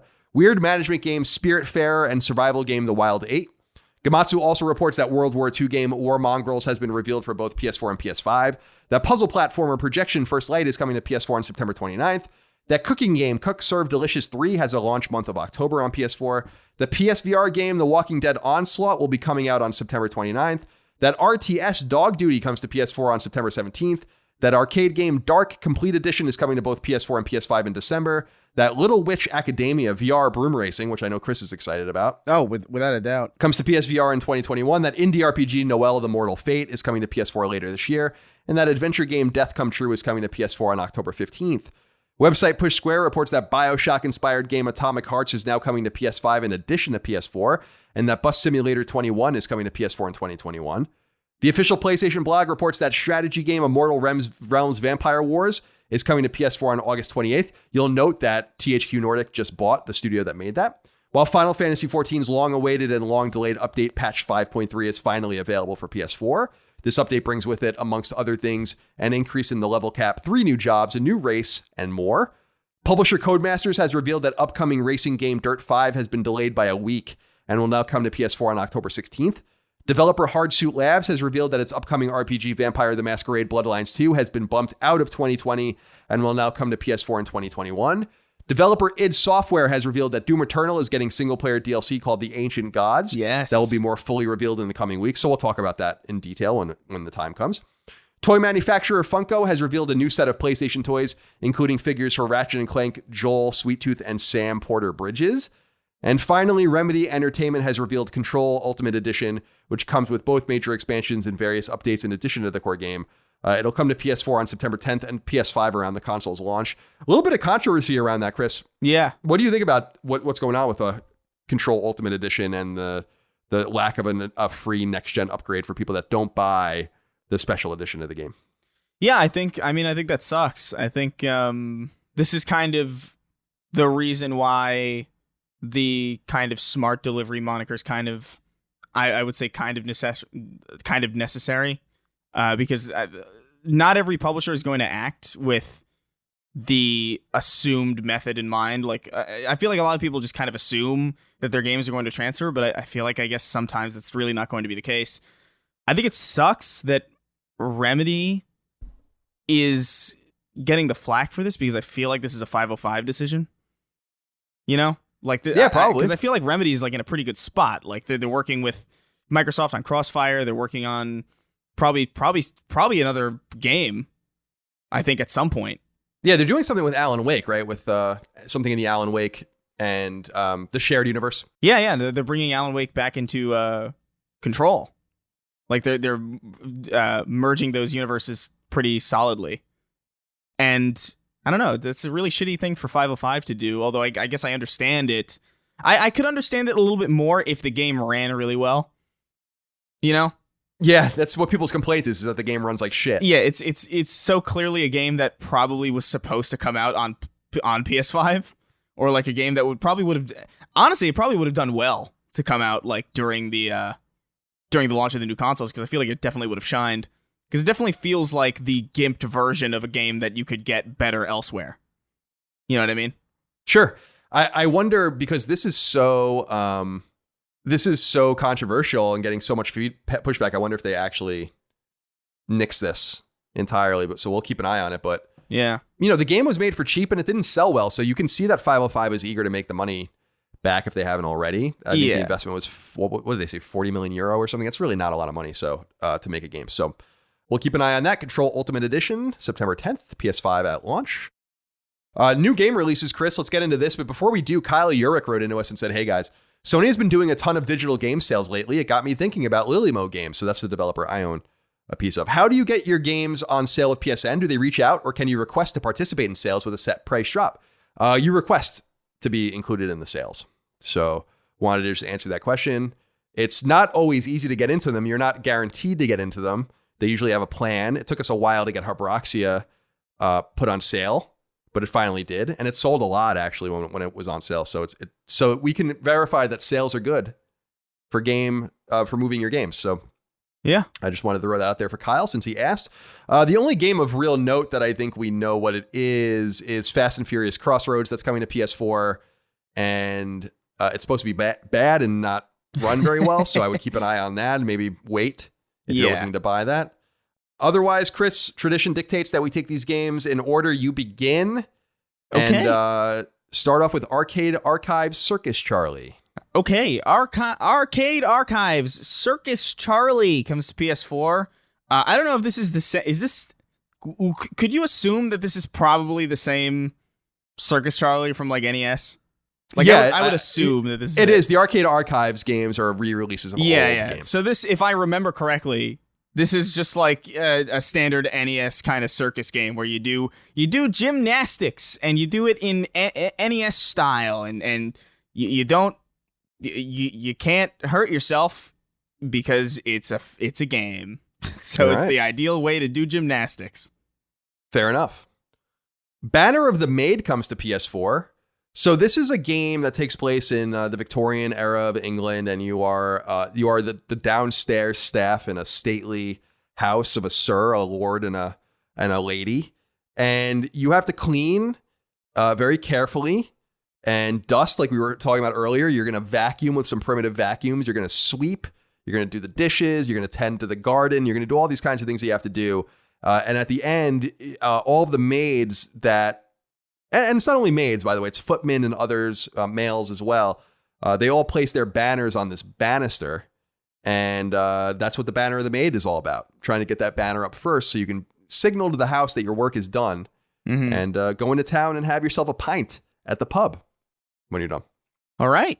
Clan N comes to PS4. Clan N is a game about a clan of ninjas. And they all think they're hot shit because they're the only ninja clan that locked down the N for their name. Yeah. So like you have to fight. You have to fight against all these other clans, like Clan K, which are like the knights, but they're still ninjas, and they're like really frustrated because they're not knights, but like they had no other choice. So you basically have to defend your copyright the whole game. Oh, it's ninjas defending their copyright. That took an unexpected turn. I didn't anticipate that. Yeah. Escape from Tethys comes to PS4. I always call it Tethys, but I think it is Tethys, which is a moon of Saturn.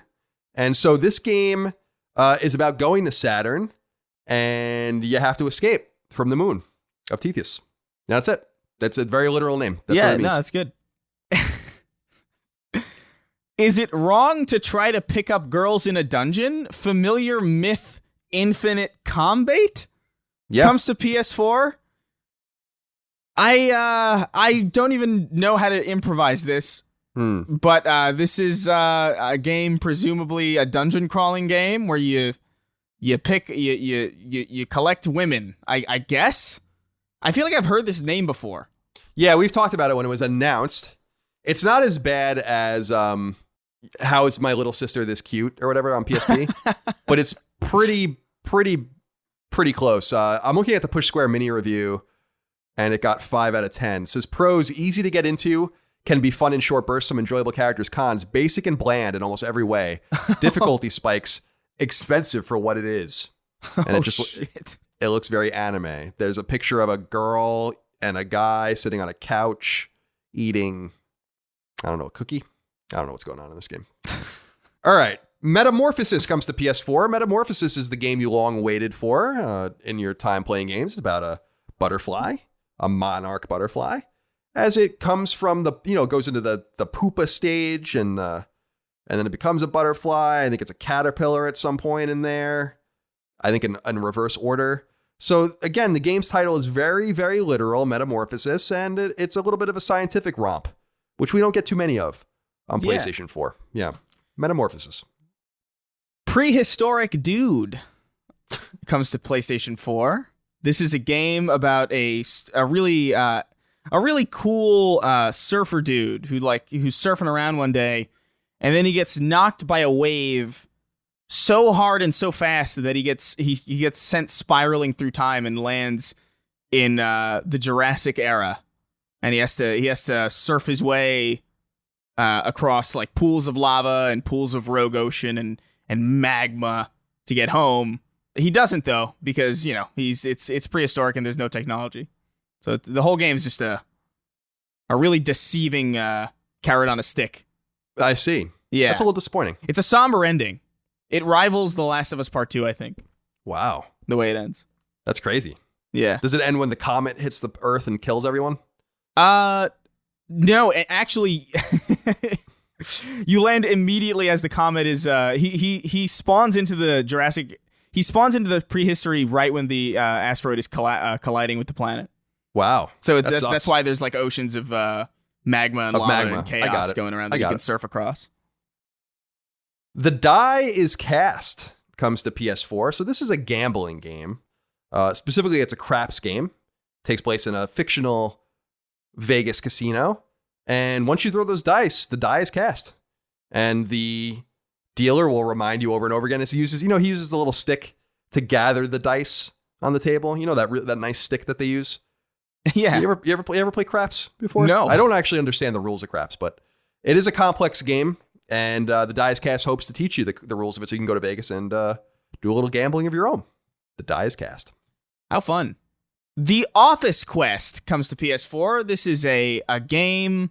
You're on a quest to find your really good ballpoint pen. You know, the pen that you lent to HR that they never gave back to you, but right. You want it because it's such a specific, like it writes so perfectly. It like glides. It almost doesn't make any noise when you write with it somehow. It's like really magical, and you really want that pen. So you go through, accounting and, all these different branches of your office and slay everything that gets in your way so you can get your pen. And that's all it's about. That's quite an attachment you have to the pen. I mean, it's a good pen. You ever write with a pen that's just like really good that like your first instinct is like, because it's something so menial like a pen, you're like, I could steal this. Like from a bank. Definitely. Then you ever go to the places where they like tape like a cone of paper to the pen or like a flower or something so you don't steal it? I'm always really offended when they do that with pens that like aren't good, Yeah, it's like you think I would steal this? What do you think? I'm a lowlife? Come on. I use the Precise V5 rolling ball extra fine pilot pen, and I buy them by the bag, and I love them. Yeah. They're excellent. It's the only pen I use. And I'm not being facetious at all. That is the only pen I use. Thief Simulator comes to PS4. As the name suggests, it's a thief simulator. but it's not that exciting. You're in a suburban neighborhood. It's a little bit working class, middle class. There's maybe not too much of value to steal. You got to really go into people's houses and dig deep. You got to go into their jewelry boxes. You got to get the TV off the wall, maybe steal some old World War II pictures to hold for ransom and sell them back later to them, whatever you have to do. So you're not like, it's not a glamorous heist movie where you're going into a bank and going into the safe deposit boxes. You're really stealing working people's items, like the very little that they have to survive. And so the game is about being a thief, but it's also supposed to teach you a lesson. Do you want to be the thief? Are you ready to be the thief? Is this really what you want to do with your life and all of that? So it's a little bit of a psychological thriller as well in that regard. Thief Simulator on PS4. All right, what the hell is this? By the way, the spacing in the games couldn't have been any better. You got all of the good names. Yeah, I feel great about it. I'm thrilled about. So, Tidewag Vernemand? Yeah, I think it's German. I think it's probably Tidewag Vernemand or something like that. Comes to PS4. This is a German adventure game, I assume, about being German. It's about a guy who does a 23andMe test. He does an ancestry test, and he finds like really unsavory things. So his adventure is to go back in time and rewrite his family tree so he's not related to terrible people. And that's it. It means time waits for nobody. Oh, that kind of works. Yeah, and it's an indie abstract adventure game. Yeah, I would have no idea. Yeah, I mean, it's like a completely separate fucking language. If you're going to release your game in the United States or outside of Germany, maybe rename it to Time Waits for Nobody. That's a good name. That is a good name. Sounds like a Bond subtitle. Yeah, it does. Time. Dun-dun-dun-dun. All right. Water Balloon Mania comes to PS4. Who doesn't love playing with water balloons? Especially the ones that are like the grenades. Oh, yeah. You ever use those? So in Water Balloon Mania, you don't get to have any types of fun like that. Instead, Water Balloon Mania is about you watching other people have water balloon fights and how you want to join in, but you're in summer school and you got to do homework and your parents grounded you and they hate you. And it's a whole mess. I mean, Water Balloon Mania is really a deeper game than it seems. And it's really about longing. It's about FOMO. It's about studying harder so you're not stuck inside. It's about watching your friends play. It's about being grounded. It's about all these things. And it's a pretty deep game. Yeah. So Water Balloon Mania comes to PS4. All right. Zero Strain comes to PS4. Zero Strain is a game all about getting rid of those strains. You know what a strain is, right? Don't you hate them? Get rid of them. We don't need those, especially now with all the strains that are, that we're trying to shield ourselves from every single day. Of course. Yeah. And this is a fantasy game where you live in a world where you could go outside and shake hands with your fellow man and not fear. Like I did with my neighbor. Yeah. It's a now fantasy I have coronavirus. World. Great. Yeah, that's on PS4, whatever it is. All right. All right, that's everything that came out to PS4. No Vita games this week. Yeah, that's sad.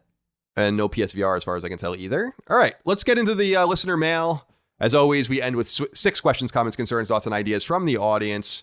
You can submit them on Patreon by supporting us over there, patreon.com/ColinsLastStand. We do appreciate it. We'll start with Ian Savage, who wrote in and said, "Hey, beautiful gents.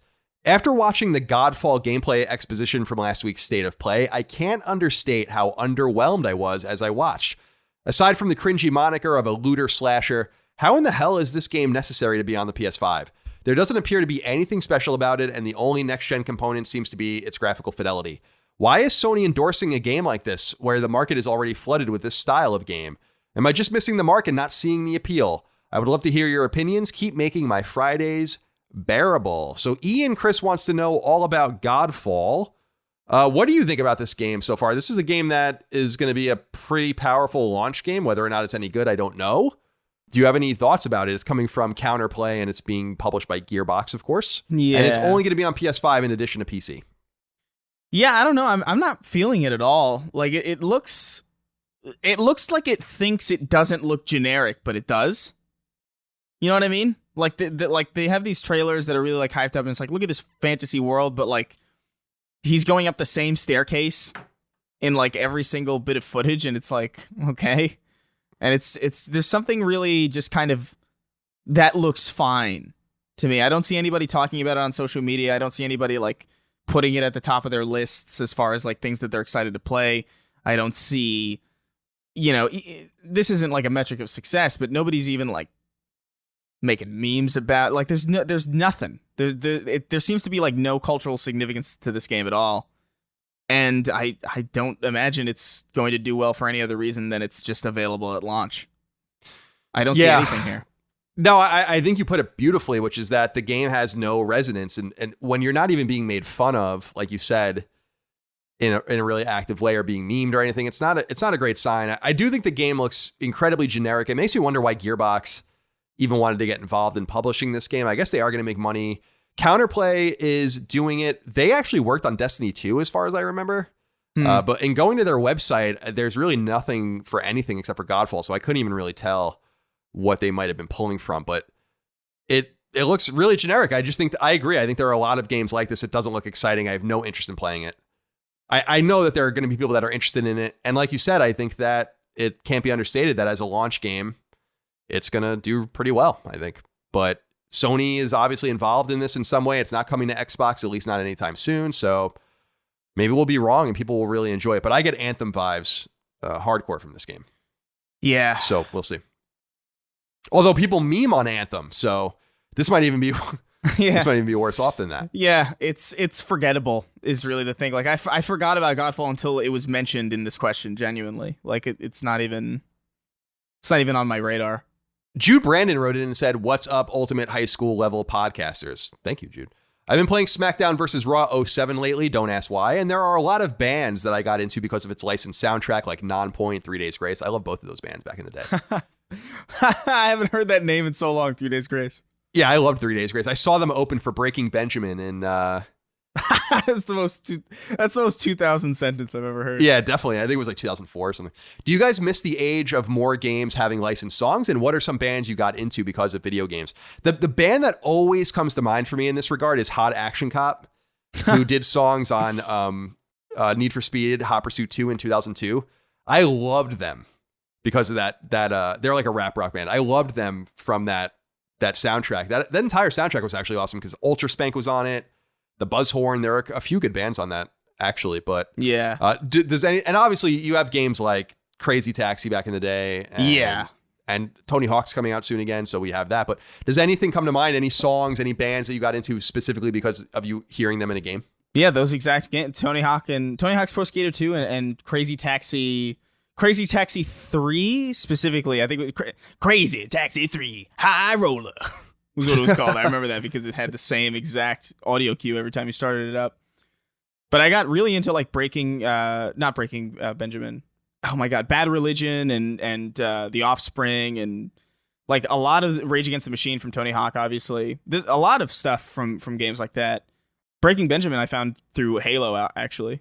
Yeah, because they did that song for Halo 2, right? Yeah. So and it's like there used to be a lot of like really cool kind of ways. That's how I used to find a lot of music back in the day, but now I guess Spotify is like how that works, or just like the internet in general, where just kind of music gets like memed into popularity, or TikTok I think is like the new thing where like music is really kind of seeing a huge boom because of TikTok. So yeah, I do miss that, but I don't know. There's a time for it, and I think it still happens with like Grand Theft Auto and games like that. I think they're always going to have like radio stations or some licensed songs. I know sports games and I know racing games tend to have them a lot. Yeah, I always associate them with EA games, specifically the racers. And I used to play a lot more racing games when I was a kid, and of course the sports games. So yeah, a lot of great stuff. I'm excited for a new generation of kids to be exposed to the Tony Hawk soundtrack too. Yeah, it's but shout out Jude to Nonpoint and 3 Days Grace. I like both of those bands a lot. James Gallos wrote in and said, "Good day, C Money and C Honey. You decide who is who." I don't think we will. The lockdown is dragging on, and I have been working from home full time since March. Without the separation of work and home, I'm finding gaming to not be the escape it once was. I used to get home from work and play an hour or two to escape whatever stress from work came home. These days, my office is my gaming room. Any tips for working and gaming from home? Also, any games you'd recommend to take your mind off the world? Thanks in advance for the help. I'm not going to worry so much about his games to take your mind off things. That's really going to be up to you, James. But Chris, we both work from home and we obviously game from home. Do you have any recommendations for our friend James here about how he might get more pleasure out of that, working and gaming in the same space? Yeah, so I think it's important to kind of segment your room or segment your space accordingly. I do all my work and all my leisure and pretty much everything in my bedroom. And my bedroom is fortunately like big enough that I have 2 desks in it. I have one desk in this little alcove, and that's like I do paperwork and like emails, and like I write at that desk. And on my other desk where my computer is, I stream and I edit and I do tactile work like that. And then like in the middle of my room, I have like a leisure kind of space where it's, a couch and a TV, and that's just for video games. I make sure I don't work there. I make sure I don't write there. I keep the zones very dedicated to a specific thing. And obviously my bed, I just sleep. That's it. I don't work in my bed. I don't bring my laptop over to my bed so I could get work done in my bed. I don't do that. And that has helped me like quite a bit, just as far as like knowing that like once I'm in a certain position and once I'm in like a certain state, looking at a very specific setup, I know exactly the kind of mode that I need to be in. So my only suggestion would be to just mix the zones as little as possible. Ideally, not at all. Yeah, it's good advice. I'm noticing now that I have a house and space to move around in that separating out everything, like I don't stay in bed all day anymore like I used to. Not because I was necessarily depressed, although I am, but just because like I could do everything in bed. Yeah. So I would just like not leave my bedroom sometimes, and it's good. So I'm sitting now in my office in my house, and then in my master bedroom, I just sleep and I watch TV like late at night. And downstairs is where I game in my living room. So yeah, it's good if you can to keep those spaces separate. I totally agree. It's good advice. And also keep in mind, and we talk about it all on the show, sometimes games just aren't the answer. Sometimes it's okay. I mean, all the time it's okay to say that you don't want to play. Maybe you want to read or watch TV shows or something, or maybe you haven't stumbled upon the right game for you at the moment. So don't give up hope. James Gallus, don't give up hope. Tim Bob wrote in, but we already talked about this topic, actually. I forgot that he wrote in about this, about Control. Oh, yeah. In the DLC, or the special edition. So, Tim, we're going to give you credit for that, but we are going to move on to Matthew Urso, who says, "Hey, Mega Man and Master Chief, I wanted to ask both of you fine gents about the value of ongoing games, specifically as it relates to Overwatch and Overwatch 2. When Overwatch 2 was announced, there was a portion of gamers who seemed to think that this was a cash grab and that Overwatch never needed a sequel, as it could just have more additional content added to it. While I understand the sentiments behind these ideas, I can't help feeling like this sort of reaction comes from a sense of entitlement.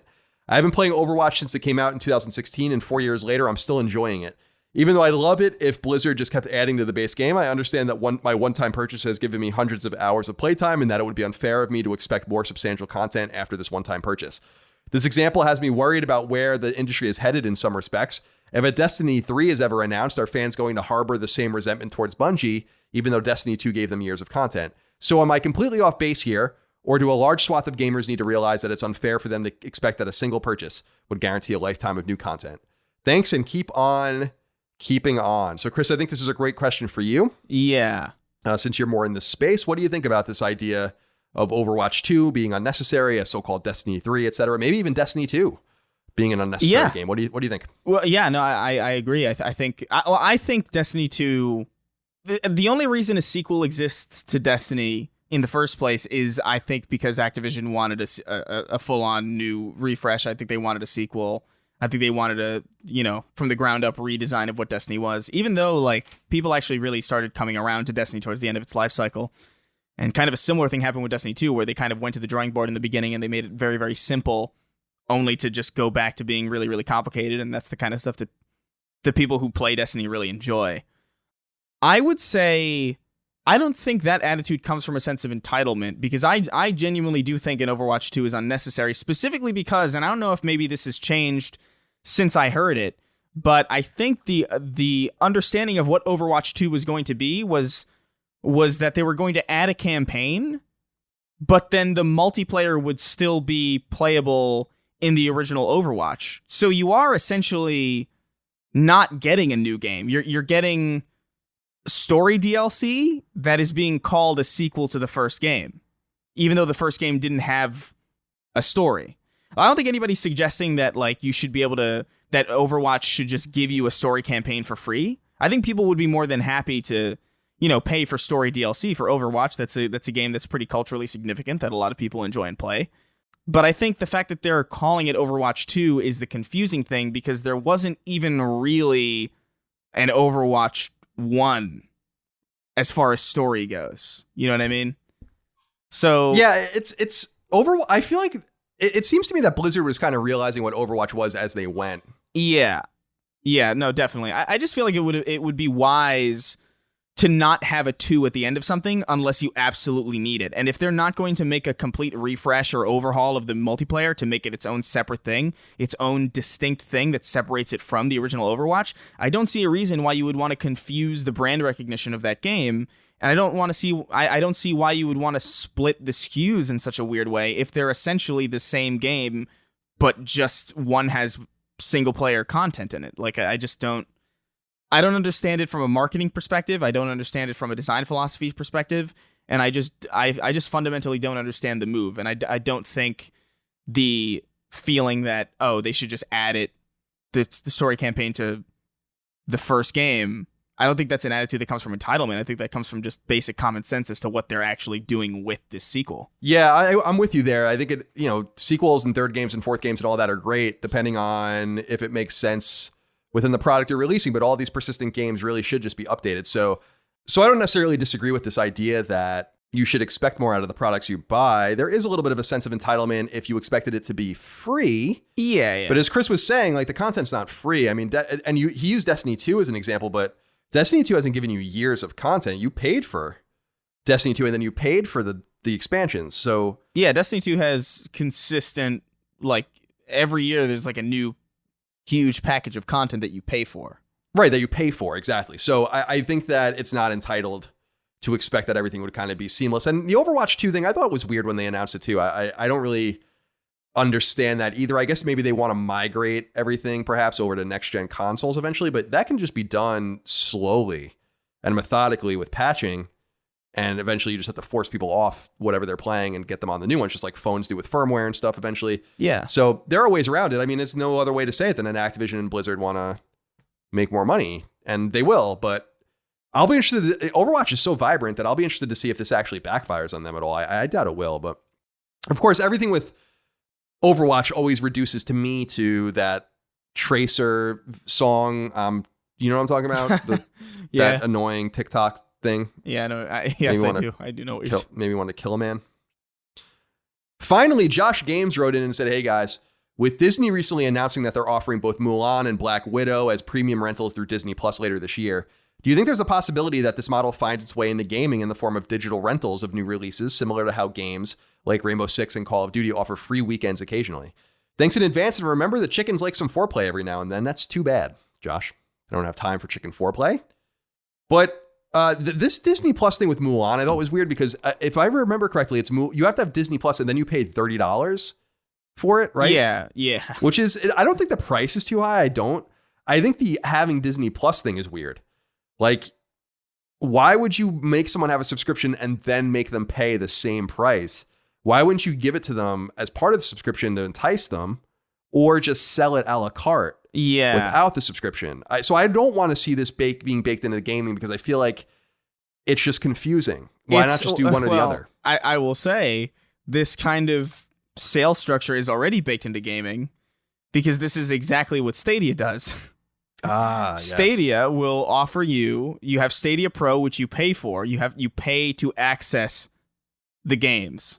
And then you have to buy the games on top of that at full price. And it's like, what are you doing? Yeah, that's weird. What the hell is this supposed to be? What am I paying for then? You know, it's very confusing. I agree with you. Like, I don't see why you wouldn't just offer it for sale a la carte or offer it as an incentive to sign up for the service. I mean, that works. Like, I put money down for Disney Plus when I saw that Hamilton was on it. Even just for that month, because I was like, oh, I want to see Hamilton. I haven't seen that. Yeah, I mean, even if you wanted to make a good amount of money off of it, you could say, like, you get Mulan for free if you sign up for 3 months or something. That seems to be a much more enticing thing. Then people forget that they signed up and you end up making more money. I mean, it took me months to cancel Disney Plus. Yeah. You know, so I'm not alone in that. Well, I already canceled it, but yeah. I don't know. It's very strange. This whole, I'm still shocked that Stadia thought that would work. Just the thought that, yeah, people will pay just to access the servers so that they can buy games that they can't download. It's just just wild. I wish we knew the numbers off of Stadia. They're not We good. don't. You can actually tell. Can you? Because you can tell how many people have downloaded the Stadia app, which is necessary, and I think it only just recently broke 1 million. Wow. So Not good. not ideal. No, not Google numbers. That's not going to do it. No. 1 million is not going to do it. And that's not even 1 million engagements. That's just 1 million downloads. So who the hell knows? I might even be like overestimating. I think because when I checked it, it was like a couple 100K. So it wasn't ideal. Well, I'll have you know, Chris, that on Twitter right now, the term golden showers is streaming. Or I'm sorry, trending. Oh, good. So let's click on that here. See what it says here. Oh dear. All right. That's exactly what you thought it ending. was. All right. Well, that's all we have for this episode. That will be the cold ending of the show. Hope you guys are all doing well out there. Thank you so much for your love and your kindness and support. Slow week. We're ramping back up. I think we'll have PS5 news anytime now. Yeah, any day now. Any day now. Chris, thank you for your time. Appreciate you. Yeah, no worries, man.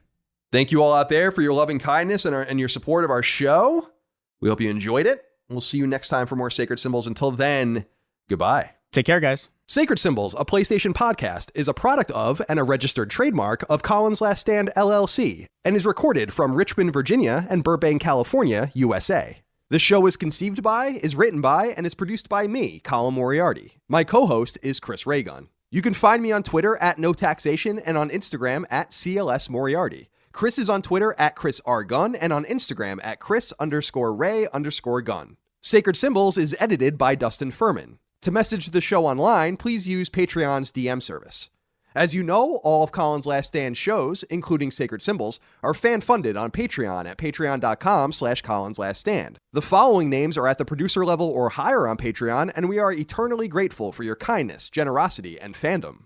Avery Lewandowski, an unofficial controller podcast, Andrew Morgan, Gregory Slavinsky, Stephen Nieder, Ross Marenka, Zach Parsley, Jerome Ferreira, John, Miguel A. Brewer, Morgan Ashley, Ben, Azan, Toothless Gibbon, Isaac Wasterman, Michael Vecchio, Joey Finelli, SL the FMA, Ryan T. Mandel, Jorge Palomino, Paul Joyce, Enrique Perez, Don Lee, Daniel Diamore, Brad Cooley, Jeremy Key, Patrick Leslie, Homeworld Hub, Nelson LeBlanc, Daniel Johnson, Sticks and Crits, Alan Abraham, Zach Bonham, Jay Getter, Vexius, Bjorn Campbell, Greg Latta, Galja, Todd Paxton, Darren Gardner, Of Fortuna, Boots, Megadet, Kevin Komaki, Saul Balcazar, Raul Melendez, Robbie Hensley, Daniel Margaka, Bloody Fang, Eric Harden, Matt Martin, Rodney Coleman, Chris Moore, Spencer Brand, TB Lightning, Antti Kinnunen, Taylor Barkley, Travis Plimal, Chris Galvin, Ryan Murdoch, Jesse Owens, Mason Cadillac, Scott Lovelace, Chris Buston, George Anthony Nunez, Kyle Hagel, Colin Love, Daryl E. Naiman, Ryan R. Kittredge, Michael S., Joshua Smallwood, Damon Weathers, Cody Bradbury, Carl Tolman, Richter86, Barrett Boswell, Andrew Parker, Donnie Nolan, Patrick Harper, Gerald Pennington, Greg Juliffs, Blake Israel, Sean Mason, Josh Gravelick, Brian Chan, Connor Gashian, Lawrence F. Prokop, Organic Produce, James Kinslow III, Tyler Bello, Mubarak, Alan Tremblay, McDog18, Richard Hebert III, Miranda Grubba, Marius Scarson Peterson, Ray Leja, Throw7, Josh Yeager, Martin Beck, Nathan R., Joe McPartlin, Gamer Filmaholic, Ahmad Tamar, Eric Finkenbeiner, Lewin Ray Loper, Josh Bushing, Dylan Burns, Betty Ann Moriarty, John Schultz, David Chestnut, Anton K., Corey Wyatt, Tony Zuniga, Alex Cabrera, Lennon Brixey, Hugo's Desk, Peter Reynolds, William O'Carroll, Phil Crone, Mike Wayan, Adam Nix, Josh McKinney, Michael Gates, Alex Gates, Sean Chandler, Petro Rose, Gio Corsi, Justin Wagaman, Jason Pettit, Chad Lewis, Jeff Pollard, Shane Rayum, John Cordero, Mark Boggio, Keith A. Lewis, Tyler Harris, Matthew Purdue, Toby Shootman, Eric Bateman, Mad Mock Media, Josh M., and Jonathan Rice.